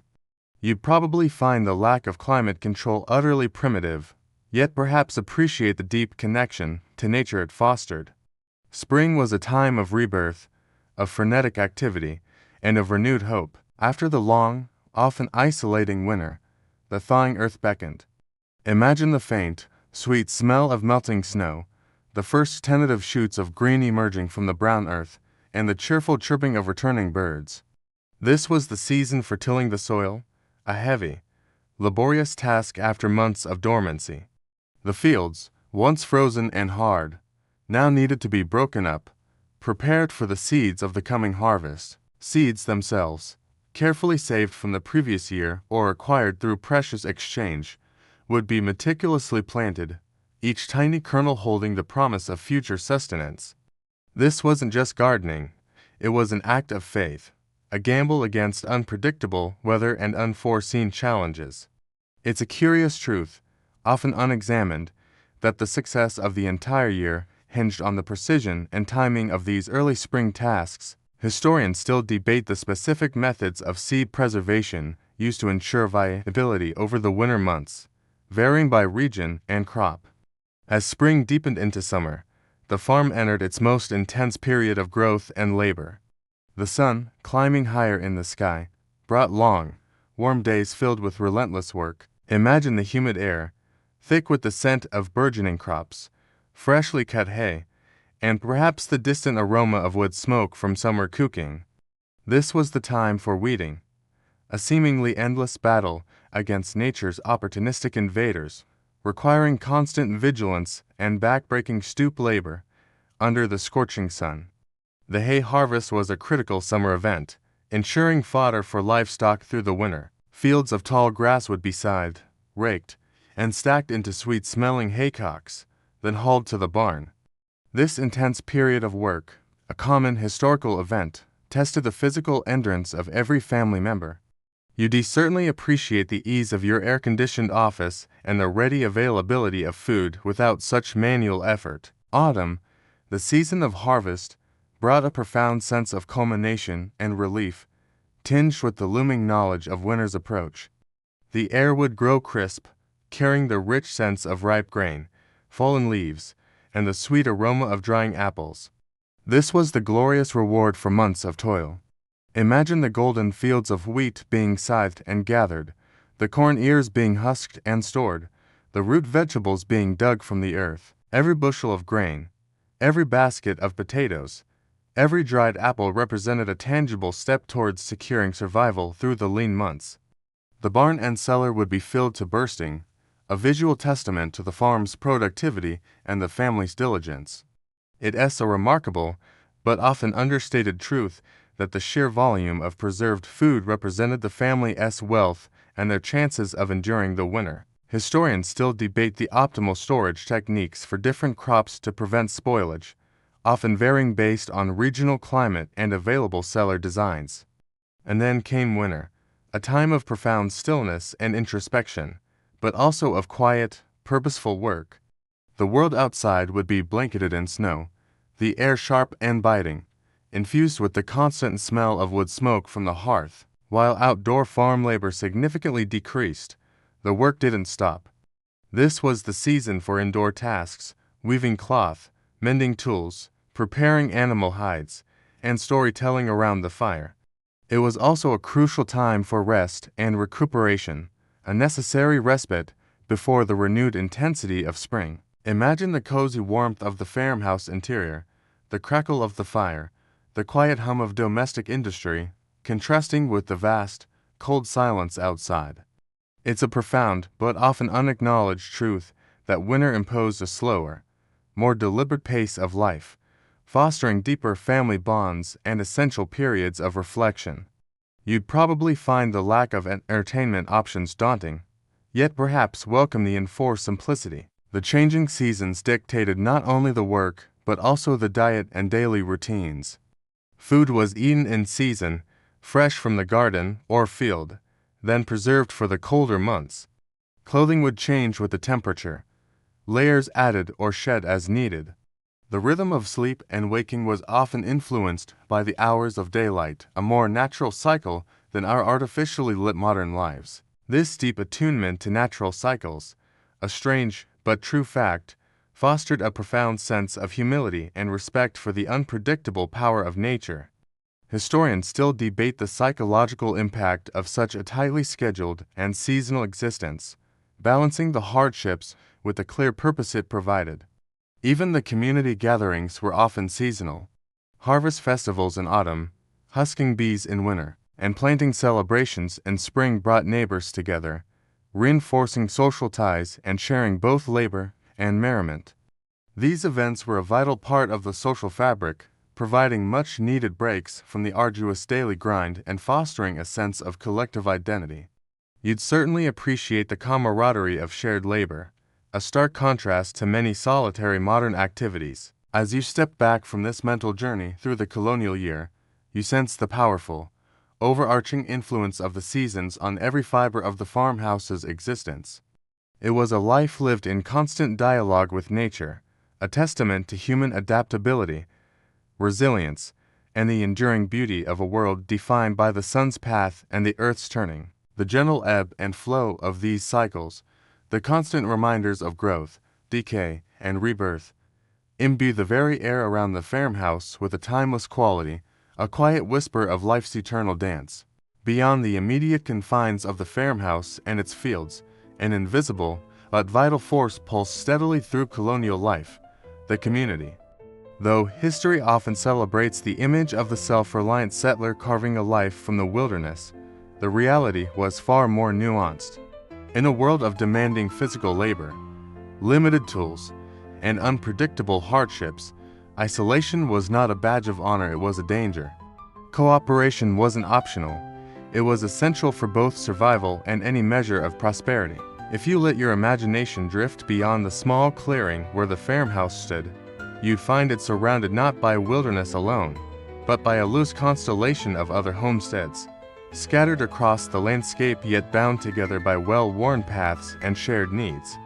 The air, if you could hear it closely, might carry the faint trace of laughter from a neighbor's porch, or the rhythmic clatter of many hands at work. These subtle cues signaled not intrusion, but belonging. It's a historical commonplace, though often overshadowed by myths of rugged individualism, that colonial life was profoundly communal. Networks of reciprocal aid and mutual dependence formed the bedrock of daily life. While today you might pride yourself on independence, ordering groceries, managing repairs, researching answers alone, such self-sufficiency would have been alien, even foolhardy, to early colonists. You would have found the sheer interdependence surprising, maybe even overwhelming. But for them, it was as natural as breathing. One of the most visible expressions of this communal ethos was shared labor. Many tasks were simply too large or labor-intensive for a single household to complete on its own. In such cases, neighbors gathered, tools in hand, not just to help, but to celebrate the work. Imagine a barn raising, dozens of neighbors converging on a single homestead, hoisting enormous beams into place with callous hands and coordinated timing. There would be shouting, laughter, and the satisfying thud of timber meeting timber. The day might end with a shared meal, music, and dancing, turning necessity into festivity. These work bees, or frolics, as they were sometimes called, also included quilting parties, corn huskings, cider pressings, and log rollings. Though they served a practical function, they were just as crucial for weaving social bonds. Historians still debate the regional customs that surrounded these events. Beyond large events, communal interdependence showed itself in smaller, daily exchanges. A neighbor might lend a plow or come by to help birth a calf.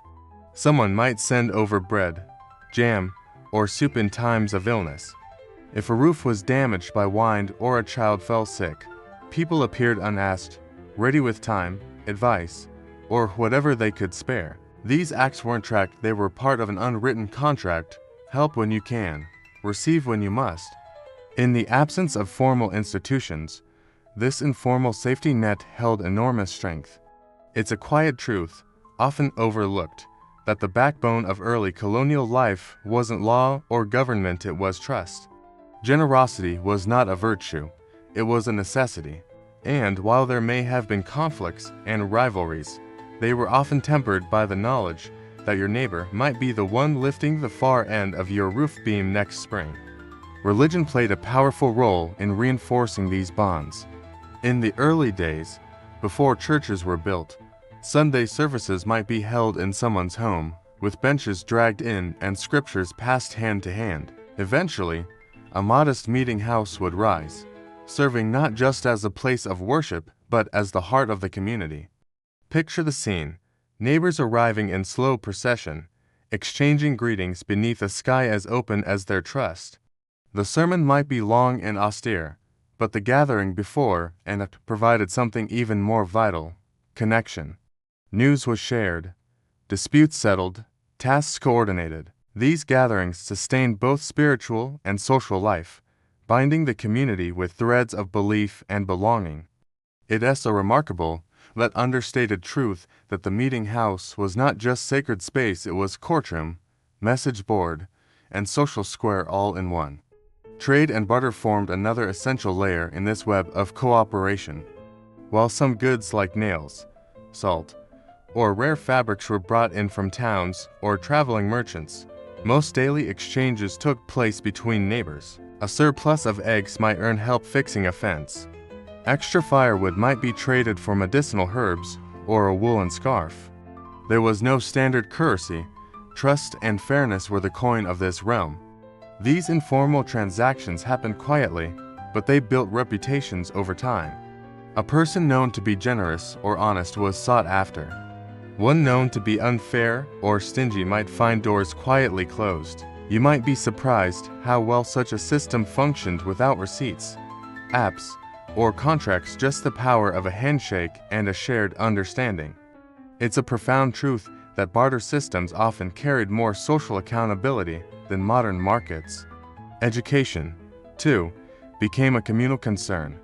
Even when survival demanded everything, families still made time to send their children to schoolhouses, often a single room heated by a wood stove. Children walked miles, bringing slates and luncheon pails, to learn reading, writing, and arithmetic. A young teacher, barely older than the students, might lead the lessons. And still, the community persisted in this investment, believing education would secure their shared future. Imagine the sound of recitation echoing inside rough wooden walls, the scratch of quills, the occasional giggle.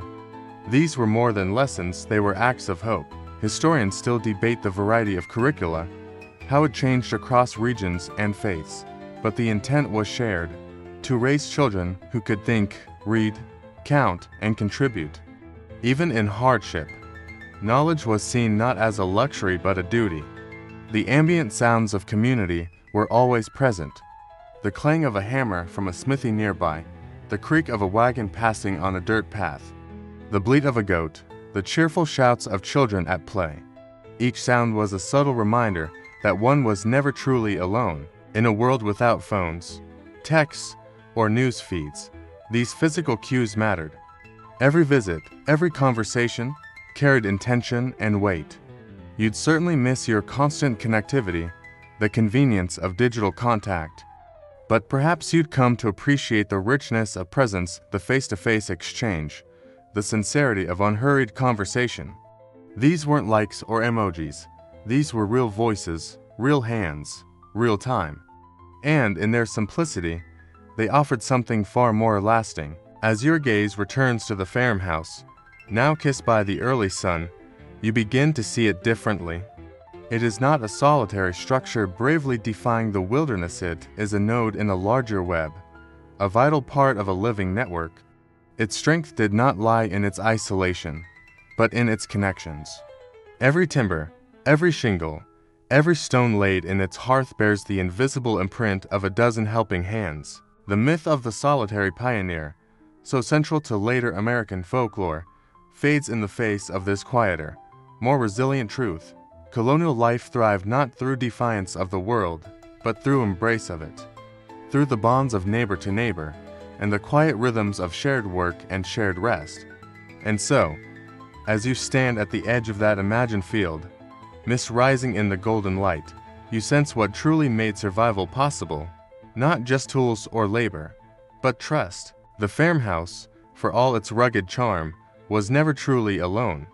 And in truth, neither were the souls who lived within it. Stepping away from the adult world of communal labor and vital resources, your gaze now drifts to a gentler, yet equally significant, aspect of the colonial American farmhouse: childhood. In an era defined by hard work and practical necessities, the lives of children were distinctly different from their modern counterparts, marked by early responsibilities, simple pleasures, and a profound connection to the rhythms of the farm. As you envision the farmhouse and its surrounding grounds, you can almost hear the faint echoes of laughter, the patter of small feet, and the quiet murmur of childish invention, a testament to the universal spirit of youth. It's a historical, commonplace, though often forgotten in our age of extended schooling and structured play, that children were integral contributors to the household economy from a very young age. You'd probably find their level of responsibility astonishing, so accustomed are you to prolonged periods of carefree exploration. From the earliest years, colonial children were active participants in the daily life of the farm. Their play was often intertwined with purposeful activity, learning skills through observation and imitation. Imagine a small child, perhaps no older than 5 or 6, mimicking their mother's movements as she tends to the kitchen garden, carefully pulling tiny weeds or gently watering nascent sprouts. Or a boy, perhaps a bit older, shadowing his father in the barn, learning to distinguish the bleat of one sheep from another, or understanding the proper way to carry an armful of kindling. These weren't chores assigned as punishment, but rather an organic initiation into the responsibilities of adulthood, a gradual absorption of vital knowledge and skills. It's a curious truth, often unexamined, that this early integration into productive labor fostered a deep sense of competence and belonging within the family unit. Historians still debate the specific age ranges at which different responsibilities were introduced, as well as variations based on gender and family needs. Their world, though perhaps lacking in manufactured toys, was rich with opportunities for imaginative play drawn directly from their surroundings. A stick could become a sword, a doll carved from a corncob, or a miniature farm fashioned from pebbles and twigs in a sunny corner of the yard. The natural world was their playground, their classroom, and their endless source of inspiration. Imagine the simple joy of chasing butterflies through a meadow, building dams in a meandering stream, or climbing a sturdy oak tree to survey their small world from above. These were unstructured moments of pure, unadulterated freedom, contrasting sharply with the scheduled activities of modern childhood. You'd certainly appreciate the ingenuity born from necessity, where creativity bloomed without the need for endless consumer goods. Education, while valued, often took a different form than today's structured schooling. For many, formal education might have been sporadic, limited to a few months a year in a small, one-room schoolhouse, or entirely confined to the home. Parents, often mothers, would teach basic literacy and numeracy, along with religious instruction. But the most profound education came from hands-on experience, from observing and participating in the daily tasks of the farm. Imagine learning about the cycles of nature by planting a seed and watching it grow, or understanding the principles of animal husbandry by caring for a newborn lamb.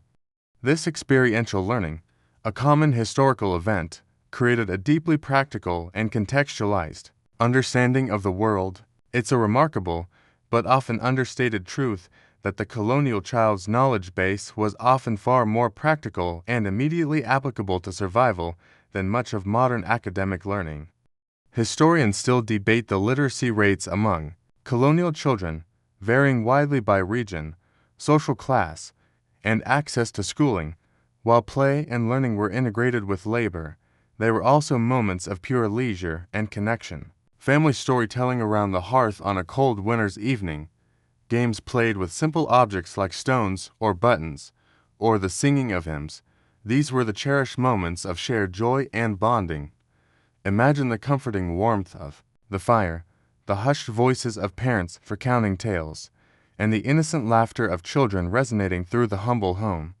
These quiet moments of togetherness, a profound but often unacknowledged truth, forged strong familial ties in an era where larger social networks were often sparse. You'd probably find the lack of screen time a blessing in disguise, leading to deeper family interactions. The sounds of childhood on the colonial farm were as organic and unpretentious as the children themselves.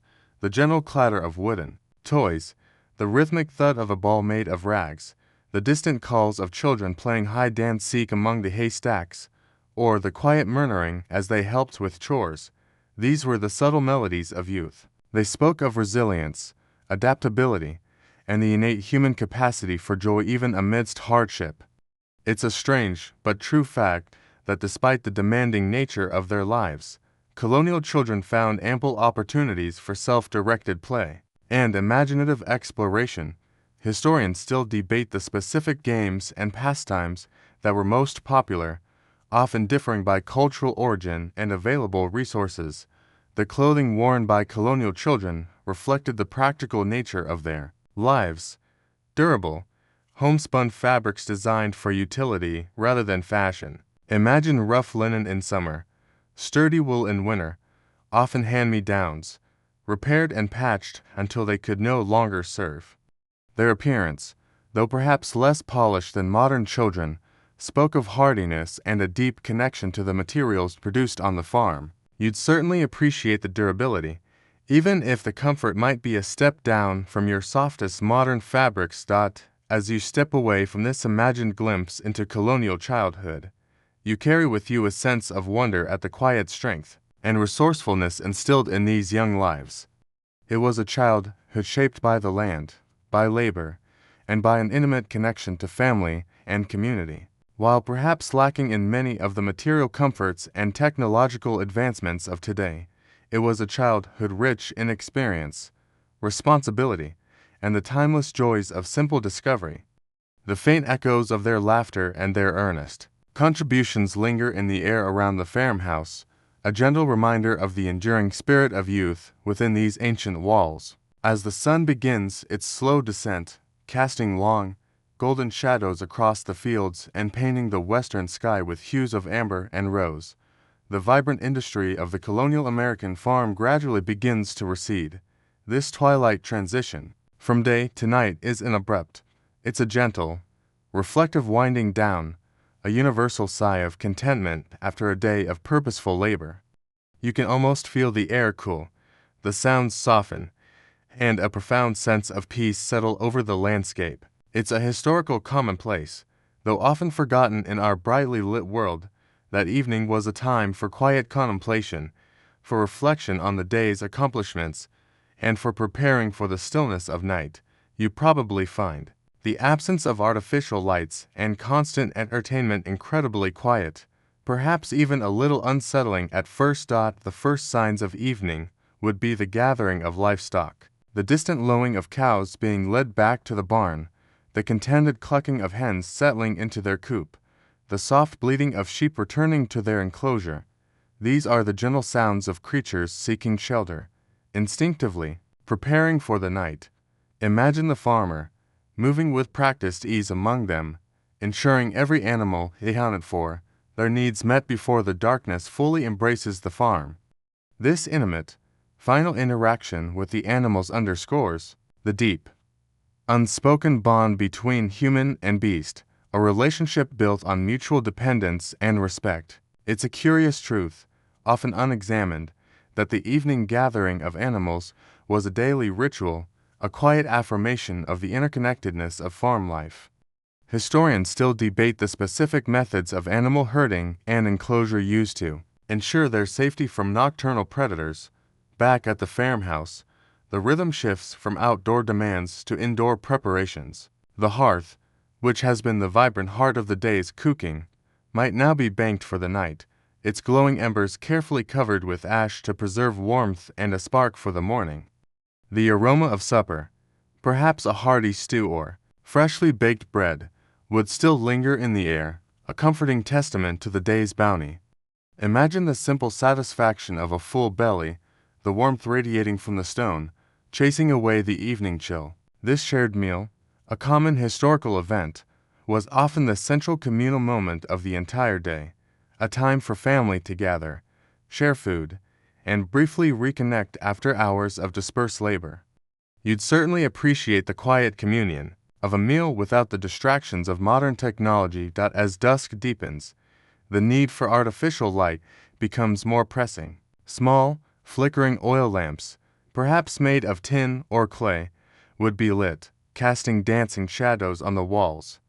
Tallow candles, painstakingly made from rendered animal fat, would provide a soft, yellowish glow, their flames throwing long, distorted figures across the room. The light would be precious, carefully conserved, guiding tasks but never truly dispelling the profound darkness that waited just beyond the window panes.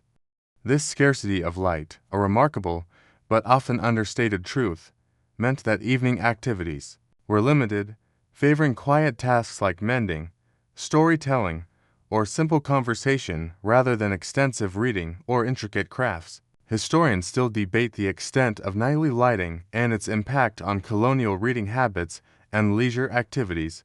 Evenings were time for simple, reflective pastimes. Perhaps a family member might take up a needle and thread, mending torn clothing or stitching new garments. The rhythmic click of knitting needles, the soft hum of a spinning wheel, or the gentle scraping of a knife sharpening a tool. These were the sounds of quiet domestic industry, tasks that could be done by the subdued light of the fire or a single lamp. This purposeful use of every waking hour, a profound but often unacknowledged truth, reflected a deep understanding of resourcefulness and self-sufficiency. You'd probably find the lack of a television or smartphone liberating, yet perhaps initially unsettling. Storytelling, a timeless human tradition, often took center stage. Gathered around the hearth, illuminated by the flickering flames, families would share tales of their day, recount ancestral histories, or tell folk stories, passed down through generations. These oral narratives were not merely entertainment. They were a vital means of transmitting knowledge, values, and cultural identity. Imagine the hushed voices, the wide-eyed wonder of children, the shared laughter or solemnity as stories unfolded. This reliance on spoken word, a strange but true fact, fostered a deeper connection to language and a more active imagination than much of modern media. Historians still debate the content and form of these colonial oral traditions, as much of it was never written down. As the night sky deepened, revealing a breathtaking tapestry of stars unmarred by light pollution, a sense of profound stillness would settle over the farmhouse. The sounds from outside would diminish to the distant hoot of an owl, the rustle of unseen nocturnal creatures, or the gentle sigh of the wind through the trees. Inside, the sounds would be equally hushed, the soft creak of timbers settling, the gentle crackle of embers in the hearth, and the rhythmic breathing of sleeping family members. This deep quiet, a curious, but often unexamined truth, allowed for a deeper connection to one's own thoughts and the profound mysteries of the natural world. You'd certainly appreciate the true darkness and silence, a rarity in your illuminated urban environments. The communal nature of the evening, though often quiet, fostered a deep sense of connection and security. There were no individual rooms for isolated activities. Everyone gathered in the main living space, sharing warmth, light, and presence. This constant proximity, a common historical event, fostered strong family bonds and an innate understanding of each other's moods and needs. Imagine the subtle cues, the unspoken communications that flowed between family members in this intimate setting. It's a subtle but important aspect of colonial life, often overshadowed by the focus on individual tasks. As you step back from this imagined colonial evening, you carry with you a sense of the quiet dignity of a life lived in harmony with the natural rhythms of day and night. The soft glow from the farmhouse windows, a beacon in the gathering darkness, speaks of warmth, sustenance, and the enduring human need for connection. The fading light, the quieting sounds, all contribute to a profound sense of peace, a gentle invitation to slow down, to reflect, and to embrace the tranquility that only true darkness can bring. As the last vestiges of twilight fade and the colonial American farmhouse settles into the profound silence of night, a new tapestry of sensations unfolds. This isn't the familiar, often light-polluted darkness of your modern world, but a true, enveloping blackness, broken only by the ancient, steady gleam of distant stars. You can almost feel the presence of the vast, open sky above, its cosmic brilliance piercing through the clear, unburdened air. The sounds that emerge are subtle, yet distinct, a symphony of the nocturnal world that whispers tales of life and survival. It's a historical commonplace, though rarely experienced in its purity today, that the night was a time for deep rest, for profound stillness, and for an acute awareness of the natural world's unseen inhabitants. You'd probably find the complete absence of artificial light both terrifying and utterly beautiful, a stark contrast to your perpetually illuminated nights. Inside the farmhouse, the dim glow of embers in the hearth would be the primary source of light, casting dancing, wavering shadows across the walls and ceiling. The air would be infused with the lingering scent of wood smoke, a comforting aroma that spoke of warmth and protection. You might hear the soft, rhythmic breathing of sleeping family members, a quiet testament to the peace that descends after a day of arduous labor.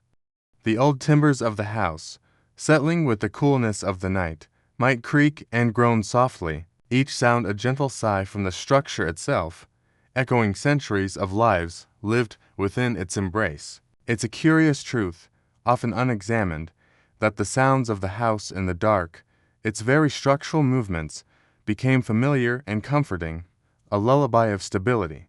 Historians still debate the specific methods used to ensure the farmhouse was adequately sealed against the chill and the nocturnal creatures. Given the basic construction techniques, outside, the sounds of the night would be far more pronounced, yet equally natural. The insistent chirp of crickets would form a constant, rhythmic backdrop, their calls a ceaseless, gentle hum that seemed to vibrate through the very air. The distinct croaking of frogs from a nearby pond or marsh would add another layer to this nocturnal orchestra, their calls a reminder of the dampness and vitality of the surrounding environment. Imagine these sounds blending into a seamless, calming drone, a natural white noise that invited slumber. You'd certainly appreciate the purity of these natural sounds, unmarred by the distant rumble of traffic or the whine of machinery. Higher above, the hoot of an owl might pierce the quiet, a stark, haunting sound that speaks of predation and the silent hunt. The rustle of unseen creatures, a mouse scurrying in the walls, a deer moving through the distant woods, perhaps even the stealthy padding of a fox or wolf, would add to the subtle symphony, each sound a testament to the vibrant life that thrived under the cloak of darkness. These were not just noises. They were indicators, cues to the ongoing drama of the natural world, a constant reminder of humanity's place within it. It's a remarkable, but often understated truth that colonial individuals possessed a much keener sense of hearing and awareness of their nocturnal surroundings than most modern people. Historians still debate the specific folk beliefs and superstitions that developed around these nocturnal sounds and creatures. The very darkness itself was a profound presence. Without electric lights, the stars would blaze with an intensity rarely seen today, a celestial tapestry stretching endlessly overhead. Imagine lying in bed, perhaps by an open window in the warmer months, gazing up at the Milky Way, its dusty band a luminous river across the sky. The moon, when full, would cast long, silver shadows, transforming the familiar landscape into an ethereal, dream-like realm. This deep connection to the cosmos, a common historical event, fostered a sense of wonder and humility, reminding individuals of their small place in the grand design. You'd probably find the sheer number of visible stars overwhelming, a breathtaking spectacle rarely afforded to urban dwellers. Sleep, in this profound quiet, would likely be deep and restorative. The body, exhausted by physical labor, would sink into a natural slumber, untroubled by the endless distractions of the modern world. There would be no late-night screen glow, no incessant notifications, no distant sirens to disturb the peace. The dreams, if remembered, might be infused with the day's tasks, with the rhythms of the land, and with the primal instincts of survival. It's a profound but often unacknowledged truth that the quality and patterns of sleep in colonial times were likely far more aligned with natural circadian rhythms. Historians still debate the average hours of sleep and typical waking times, given the absence of artificial lighting and the demands of farm life. For those who might awaken in the night, perhaps to tend to a sick child or an animal in distress, the darkness would be a familiar companion. A small lantern or a carefully carried candle would cut a narrow path through the gloom, its tiny flame a fragile beacon against the vast, inky blackness. The quiet movements, the hushed whispers, the gentle care given in the still of the night, these were the intimate moments that formed the bedrock of family life, performed under the watchful eyes of the indifferent stars. This quiet resilience in the face of nocturnal challenges, a strange but true fact, speaks volumes about the unwavering commitment to family and farm. Historians still debate the common illnesses and medical practices used during nighttime emergencies. In colonial households, even the silence of the night, when broken, often held meaning. The sudden cessation of cricket chirps, for example, might indicate the presence of a predator. The distant bark of a dog could signal a visitor or a disturbance. These subtle cues, a curious but often unexamined truth, were learned through generations of observation, providing a different kind of information than your modern news feeds. You'd certainly find your senses heightened in such an environment, attuned to nuances you rarely perceive today. As you step away from this imagined colonial night, the profound quiet and the luminous darkness linger in your mind. The farmhouse, nestled under the vast, star-strewn sky, stands as a silent sentinel, its timbers absorbing the deep peace of the nocturnal world. The sounds of the crickets, the distant hoot of an owl, the gentle breathing of a sleeping household, all contribute to a sense of timeless tranquility, a quiet invitation to surrender to the peaceful embrace of a night unburdened by artificiality, a world gently lulled into slumber by nature's ancient song. As you continue your silent journey through the spirit of the Colonial American Farmhouse, you realize that for all the human ingenuity and hard work, there was an overarching, unpredictable force that continuously shaped life, the weather. This wasn't merely a topic of casual conversation. It was a daily, fundamental determinant of survival, dictating every task, every plan, and often every outcome. As you imagine the farmhouse through the lens of changing skies, you feel the bite of unexpected cold, the relentless drumming of rain, or the oppressive weight of summer heat. It's a historical commonplace, though often lost in our climate-controlled world, that the colonial farmer lived in intimate, constant negotiation with the elements, every decision a gamble against nature's capricious whims.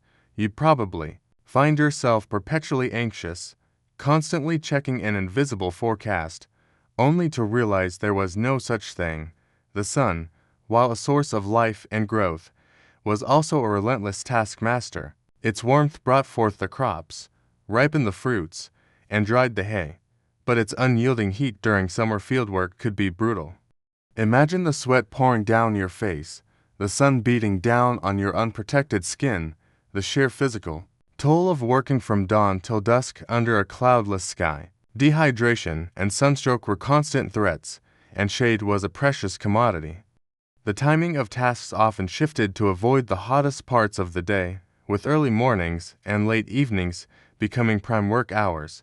It's a curious truth, often unexamined, that the entire daily rhythm of summer life was dictated by the sun's intensity, a constant struggle to balance productivity with physical endurance. Historians still debate the specific techniques of sun protection used by colonial farmers, often rudimentary and relying on wide-brimmed hats and heavy, but loose-fitting, clothing. Conversely, the cold of winter presented its own profound challenges. Imagine the biting wind howling around the farmhouse, seeping through cracks in the timbers, stealing the warmth from the hearth. Snowfall could be heavy and prolonged, burying fields and cutting off access to resources. The freezing temperatures threatened livestock, froze water sources, and made any outdoor work a painful, often dangerous, endeavor. Keeping warm was a constant battle, requiring endless amounts of firewood and robust, layered clothing. The health of the household, especially children and the elderly, was constantly at risk from respiratory illnesses exacerbated by the cold. It's a remarkable, but often understated truth that surviving a harsh winter was a testament to meticulous planning and unwavering resilience, pushing communities to their absolute limits. You'd certainly appreciate your modern insulated homes and central heating after experiencing such unrelenting cold. Rain, while essential for crops, could also be a source of immense disruption. A gentle shower was a blessing, but a prolonged downpour could turn fields into muddy quagmires, delay planting or harvesting, and even damage ripening crops. Imagine the frustration of seeing your precious harvest drenched and ruined by unexpected storm, or the arduous task of trying to work saturated ground. Flooding, though less common for upland farmhouses, could wash away valuable topsoil or damage bridges and roads. The farmer developed a keen eye for cloud formations, an intuitive understanding of precipitation patterns, reading the sky like an open book. It's a profound but often unacknowledged truth that the timing and intensity of rainfall could make the difference between a bountiful harvest and potential famine. Historians still debate the specific agricultural methods used to mitigate the effects of excessive rainfall or drought in different colonial regions. Storms, from violent thunderstorms to the occasional blizzard, brought sudden, intense threats. High winds could damage buildings, uproot trees in the forest, and scatter precious crops. Lightning strikes were constant danger, especially to barns filled with highly flammable hay. Imagine the anxiety of watching a storm roll in, knowing the potential for destruction it carried, and the helplessness of having little defense against its fury. The sounds of a tempest, the roar of the wind, the crash of thunder, the pounding of rain or hail, would have been terrifying and awe-inspiring, a visceral reminder of nature's raw power.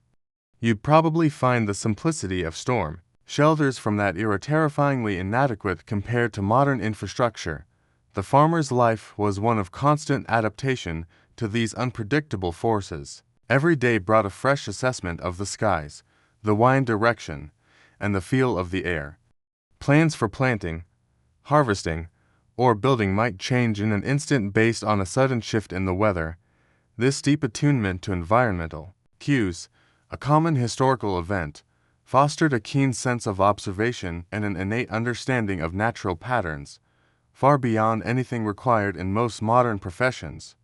It's a strange but true fact that folk wisdom about weather prediction, often passed down through generations, was a vital form of knowledge. Historians still debate the accuracy and regional variations of these traditional weather forecasting methods. Even the barometric pressure would have been felt, a subtle shift in the air that could portend a change in the weather. Farmers would often complain of aching joints before a storm, an intuitive warning system from their own bodies. This physical connection to the atmospheric conditions, a curious but often unexamined truth, meant that the weather wasn't just an external phenomenon but an internal experience. You'd certainly notice your own body becoming more sensitive to changes in pressure. Rather than relying on a weather app, the sounds of the weather formed a continuous, dynamic soundtrack to farm life. The gentle whisper of a summer breeze, the rustle of leaves before a rain, the rhythmic patter of rain on the shingled roof, the howling of a winter gale, the gentle drip of melting snow from the eaves. These weren't just noises. They were the very language of the environment, carrying warnings, promises, and the inescapable rhythm of nature's breath. As you step back from this contemplation of the weather's relentless influence, you gain a deeper respect for the sheer resilience of the colonial farmer. Their lives were a constant dance with forces beyond their control, a testament to human adaptability, foresight, and an unwavering determination to coax sustenance from an often uncooperative world.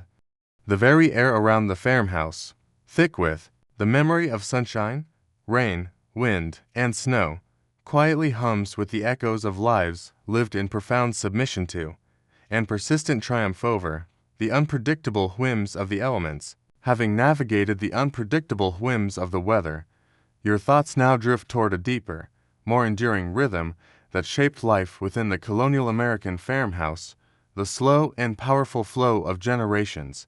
This wasn't simply a timeline of births and deaths, it was a long, unbroken river of memory, of continuity, of knowledge passed not in books or digital files, but through gestures, stories, callous hands, and time-honored habits. Here, the past wasn't a distant echo, it was embedded in every surface, every tradition, every silence.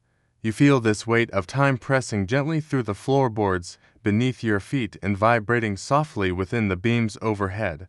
This home wasn't merely a structure, it was a vessel, holding the spirit of everyone who had ever called it theirs. In our transient modern world, where people may live in dozens of homes over a single lifetime, it's easy to overlook a truth that was once so common it barely needed to be said. The farmhouse was often home to multiple generations living under one roof, sometimes for centuries. Grandparents, parents, children, and grandchildren all moved through its rooms in overlapping arcs. You'd likely find the lack of geographical mobility astonishing, perhaps even claustrophobic. Yet to them, the rootedness was not confinement, it was meaning. This land, this house, this soil, it was theirs, not by ownership alone, but by memory and effort and inheritance. The very architecture of the farmhouse became a quiet diary of generational passage, written not in ink, but in wood, smoke, and habit. Each scratch on the floorboards marked the movement of small feet grown large. Each creak in the stairs remembered the hands that once built them. The hearthstone, darkened with years of flame and meal, bore witness to more stories than any one person could recall. You can almost smell the layers of time, smoke and dried herbs, animal hide and wax, liniment and flour, and the subtle, almost imperceptible scent of skin, breath, and living. Over decades, and often without formal plans, the house grew with its family. A room was added to accommodate a new couple. A lean-to became a pantry. An attic became a bedroom for a new child. The building itself adapted, quietly evolving alongside the people it sheltered. Children were born into this legacy and absorbed it through every waking moment. They learned not by lectures or lessons, but by watching, copying, and slowly becoming. Imagine a small girl sitting beside her grandmother, learning to card wool by feel rather than instruction, her fingers mimicking the older woman's rhythm long before she understood the mechanics. Or a boy shadowing his father through fields. At dawn, his small hands gripping the wooden handles of a plow far too large, feeling the weight of the soil tug against him as he learned to listen to the land. These weren't just chores, they were rituals of knowledge transmission. There were no degrees, no certifications. Learning was embodied, generational, and quietly sacred. This kind of education, rooted in repetition and trust, gave children an intuitive understanding of their world that was both intimate and exacting.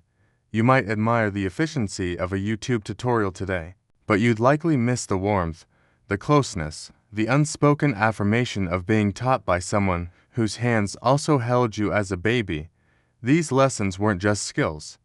They were love, tradition, and survival braided into one. The elderly held a central, honored place within the household. Far from being marginalized or sent away, they were the wisdom keepers, the living archives. Their presence in the home grounded everyone else. Imagine a grandfather, stooped and silver-haired, sitting by the hearth as evening falls, telling stories of blizzards endured or harvests that failed or the strange, silent ways of the forest. His voice would be quiet, but every word would be soaked in earned truth. They advised on planting cycles, animal care, weather signs, and herbal remedies, often using knowledge that was never written down, passed only from one trusted mouth to another waiting ear. It's a truth that escapes many modern minds. Survival often depended not on youth or speed, but on memory and foresight. Historians still debate the structure of colonial households, how much power elders held, how decisions were made, but the reverence for experience is undeniable. The oldest voices were often the wisest, and they were listened to, not out of obligation, but out of necessity. They remembered what others had forgotten. Moments of transition, weddings, births, and even deaths took on deeper resonance in this environment. A wedding wasn't just a celebration of love. It was the joining of families, the renewal of lineage. The birth of a child was not just joyful, it was hopeful. Another set of hands, another future, another bearer of the family's name, knowledge, and purpose. Picture the quiet joy of a midwife whispering comfort in the dim light of a bedroom, or the smiles of older siblings pressing against a cradle, already wondering who this new person might become. These weren't abstract joys, they were intensely practical and deeply emotional. Life continuing, promise taking shape. Death, too, was folded into this rhythm, not hidden or sterilized. A death in the household was mourned, certainly, but also honored. The departed were often buried on the very land they worked, a stone's throw from the fields they plowed or the trees they planted. The family graveyard, bordered by simple stones or a low fence, wasn't a place of dread, it was a place of presence. The ancestors remained close. You could speak to them, walk past them, remember them as part of daily life. It's a strange but profound truth. In dying near their home, they never really left. Their presence helped remind each generation of their place in the great continuum of life and legacy. The soundtrack of such a home was layered and rich, the wail of a newborn followed by the gentle hum of a lullaby, the chatter of children playing beneath the thump of firewood dropped by their father's arms, the crackle of a hearth fire, and the dry whisper of an elder recounting the past. These were not just domestic sounds, they were memory made audible. In such a setting, the distance between generations was not vast, it was a gentle overlap. Life was a shared space, not a private timeline. As you return from this reflection on the passing of generations, you begin to see the farmhouse not just as a relic of another time, but as a living witness. It held not only people, but intentions. It recorded not just actions, but relationships. The walls absorbed laughter and sorrow, birth cries and death prayers, and carried them forward like echoes in wood. The very grain of the floor seemed to say, "We were here. We mattered, we continue." In our modern world of constant movement, where change is celebrated and permanence often undervalued, there's something deeply grounding in imagining this continuity. The colonial farmhouse was not just shelter, it was legacy. It stood, and still stands in many places, as a quiet monument to resilience, tradition, and the slow, powerful unfolding of family over time. Its aged timbers whisper, if you care to listen, of lives lived fully, of lessons carried forward, and of the quiet, indomitable strength of belonging across generations. As our whispered journey through the quaint charms of a colonial American farmhouse draws towards its gentle close, we come to a profound realization. The very air within these ancient walls is saturated with the echoes of time. This isn't merely a building, it is a living repository of countless moments, a silent witness to centuries of human experience, each creak of its timbers and each worn patch of floorboards a testament to the lives that unfolded here. You can almost feel the presence of the past, not as a distant historical fact, but as a palpable, lingering energy that permeates every inch of the home. It's a historical commonplace, though often overlooked in our fast-paced modern world, that buildings, especially those deeply connected to daily life, retain a palpable sense of their history, a quiet resonance of human endeavor and emotion. You'd probably find it almost unsettling how much history you can practically feel. So, used are you to newer, more impersonal spaces. Imagine standing in the main room, near the hearth. You can almost hear the soft murmur of conversations from long ago. Children learning their lessons by the firelight, parents discussing the day's harvest, the quiet comfort of a shared supper. The laughter, the occasional sigh of weariness, the hushed whispers of secrets shared, these are the phantom sounds that seem to reverberate from the very stone and wood. The smell of wood smoke, so central to the farmhouse, isn't just a scent. It's a time machine, instantly transporting you to cold winter nights, to the comforting aroma of baking bread, and to the quiet stories told in the flickering glow. It's a curious truth, often unexamined, that our senses, particularly smell and sound, hold such powerful keys to unlocking memories and historical impressions. Historians still debate the extent to which sensory experiences of the past can be accurately reconstructed and understood today. The light filtering through the wavy glass panes of the windows carries its own echoes, each imperfect pane, distorting the outside world into a soft, dreamlike blur, has witnessed countless dawns and dusks, countless seasons turn. Imagine the faces that gaze through these very windows, watching for returning family members, observing the changing weather, or simply contemplating the vast, open landscape beyond. The quality of this natural light, undiluted by artificial sources, would have painted the interior with ever-shifting patterns, creating a dynamic, living canvas that changed with every hour and every season. You'd certainly appreciate the purity of natural light after a lifetime of fluorescent and lead glows. The worn wooden floors, polished smooth by generations of footsteps, tell their own stories. Each groove and indentation is a silent record of daily routines, the padding of bare feet in the morning, the heavy tread of work boots after a day in the fields, the light steps of children at play. Imagine the subtle shifts in pressure, the gentle creaks and groans of the old timbers as they settled with the rhythm of daily life. These aren't just floorboards, they are a living timeline, an unspoken chronicle of countless lives lived in simple, purposeful harmony with the home. It's a remarkable, but often understated truth that the physical wear and tear on a historical structure can reveal so much about the patterns of its inhabitants' lives. Historians still debate the best methods for interpreting these subtle physical traces to reconstruct daily activities. Even the objects that might remain in the farmhouse, an old wooden chest, a simple rocking chair, a forgotten spinning wheel, resonate with this historical presence. They are not inert artifacts, but tangible links to the past, tools that served their purpose, furniture that offered comfort, silent witnesses to personal joys and sorrows. Imagine the hands that crafted them, the hands that used them, the stories they could tell if they could speak. Each object holds a fragment of a larger narrative, a quiet whisper of ingenuity, resilience, and the enduring human spirit. It's a profound but often unacknowledged truth that even the simplest household items embody a rich history of craftsmanship and utility.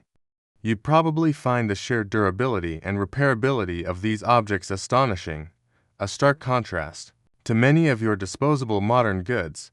The surrounding landscape, too, carries these echoes. The ancient oak trees near the house, their branches gnarled and thick with age, have stood silent sentinel for centuries, witnessing the entire sweep of the farm's history. The fields, now perhaps fallow or repurposed, still hold the memory of relentless toil, of bountiful harvests, and of the hopes and fears of generations of farmers. The winding stream, its water flowing as it has for millennia, has quenched the thirst of countless creatures and provided sustenance for both land and people. This deep connection between the man-made structure and the natural environment, a common historical event, created a symbiotic relationship that shaped both. It's a strange but true fact that the landscape itself acts as a historical record, its features bearing the marks of human interaction and natural forces. Historians still debate the extent to which human activities permanently altered the colonial landscape versus adapting to its natural features. This sense of timelessness, of being immersed in a continuum of past and present, is one of the most powerful legacies of the Colonial American Farmhouse. It reminds us that our own lives are but a fleeting moment in a much larger story, a delicate thread woven into the vast tapestry of history. The quiet dignity of the farmhouse, its unassuming strength, and its profound connection to the earth, stand as a testament to an enduring way of life, a gentle whisper from a bygone era that continues to resonate in the modern world. It is a place where time slows, where the clamor of the present fades, and where the echoes of time invite quiet, reflection, a curious but often unexamined truth that can offer profound peace. You'd certainly find yourself contemplating your own place in the grand scheme of history after experiencing such a tangible link to the past.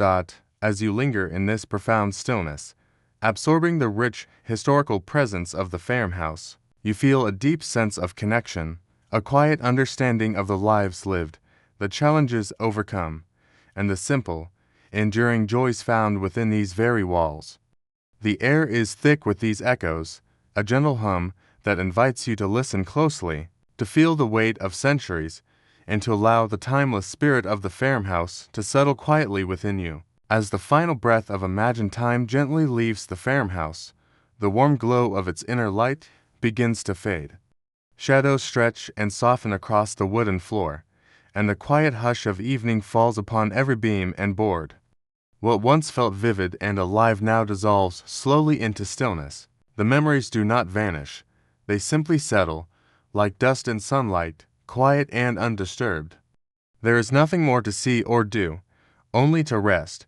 You may still feel the texture of the floorboards beneath tired feet, hear the faint creak of the stairs, or smell the scent of wood smoke.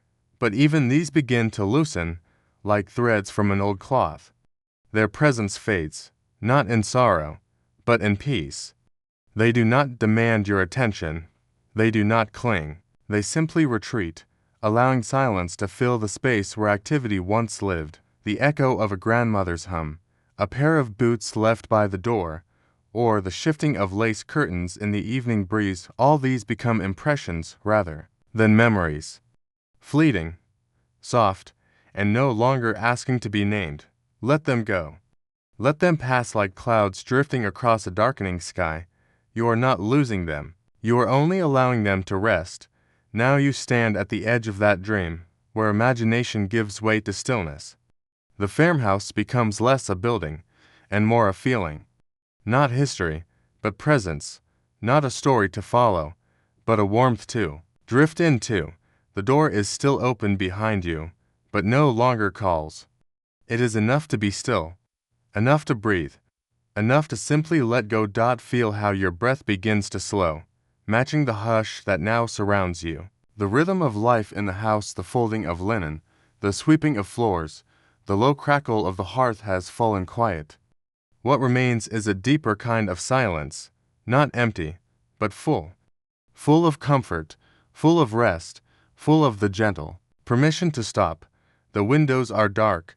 The fire is no more than embers resting beneath ash. The tools in the shed have been cleaned and hung. The garden sleeps beneath a blanket of cool earth. Even the stars above move slowly, as if watching over the quiet world below. There is no urgency, no voice hurrying you along. Only stillness. This is the hour when nothing more is required of you. There are no chores left to finish, no lists to complete, no voices to answer. You are not needed by anything beyond this breath, and this breath, too, asks nothing from you. It simply is, and that is enough. Let yourself drift, as gently as dusk settles on the land. Imagine that same countryside, wrapped now in the velvet of night. The darkness is not frightening, it is soft, warm, and familiar. It covers the fields and hills like a quilt passed down through generations. The farmhouse, once alive with sound and motion, now rests, and so can you. Let the quiet find its way into your shoulders, your chest, your jaw. Each part of you begins to soften, like cotton left to warm in the sun. Your hands release their tension. Your brow smooths. The thoughts that once moved quickly now slow, then pause. Not because they are solved, but because they no longer matter here. This is a place beyond solving, beyond striving. It is a place made for rest. The noises of the outside world fade. There is no traffic here, no buzzing lights, no ticking clocks. Only the wind moving gently through tall grass and the occasional call of an owl far away. These sounds are not interruptions. They are companions to your stillness. They keep time with your breath. They remind you that all things settle. All things come to rest. You might still hear a voice from the past, a quiet laugh around the hearth, or the rustle of skirts passing through a narrow doorway. But these sounds no longer reach toward you. They remain where they belong in the gentle past. You are not called to return, only to know that others have rested here before you, and you rest with them now. Let the image of the farmhouse recede. See it as though from a hill at twilight. Its windows no longer glow. Its door has closed, but it is not gone. It has simply fallen asleep. Its presence remains, gentle and familiar, like the memory of a lullaby. It is no longer something you visit. It is something you carry inside. Now you are wrapped in the same stillness, the same hush that lives between wind and earth, between fire and ash. Let your muscles give way to the softness beneath you. Let the fabric around you warm your skin. Let your breath become the only rhythm you know. There is nothing else. There needs to be nothing else. The darkness here is rich. It holds not absence, but depth, a quiet fullness that welcomes every part of you. You do not have to think anymore. You do not have to carry the weight of the day. The world you came from can wait. Its urgency does not reach you here. You are in the space between moments where all things pause. Perhaps you see yourself now, beneath a handmade quilt, in a small bedroom above the silent kitchen. The floorboards creak softly as the house settles into its own dreams. A breeze carries in the scent of hay, and somewhere, a tree rustles as if whispering good night. You do not need to listen. You do not need to respond. You are already part of this quiet. Even your thoughts grow translucent. They drift like snowflakes across a still pond. They land, melt, and vanish before you can name them. You are no longer watching the farmhouse. You are becoming it, not its shape or walls, but its peace, its quiet, its knowing stillness that asks for nothing, promises only rest. In this place, time no longer ticks forward. It unfolds like a slow breath. There is no past to remember, no future to plan. There is only this wide, gentle present, like a field, under starlight. Nothing presses in, nothing pulls away. It all simply is. And you are safe inside it. Let every part of you return to rest. Let go of the last threads of effort. Let your mind begin to wander toward sleep, not quickly, not suddenly, but like a leaf drifting toward the ground. Let your body sink deeper. Let your awareness dim, until all that remains is warmth, breath, and quiet. Perhaps your dreams will carry you back to that quiet farmhouse, or perhaps they will lead you elsewhere. It does not matter. The story has ended. The fire has gone out. The walls no longer speak. They hum with memory, and you are part of that hum. You, too, are now part of the silence. So rest. Not because you must, not because you should, but because you can, because this moment is enough, because the world has grown still around you and inside you. Let the quiet remain. Let it deepen. Let it carry you inward, beyond story, beyond sound, beyond thought. The farmhouse sleeps, and so do you.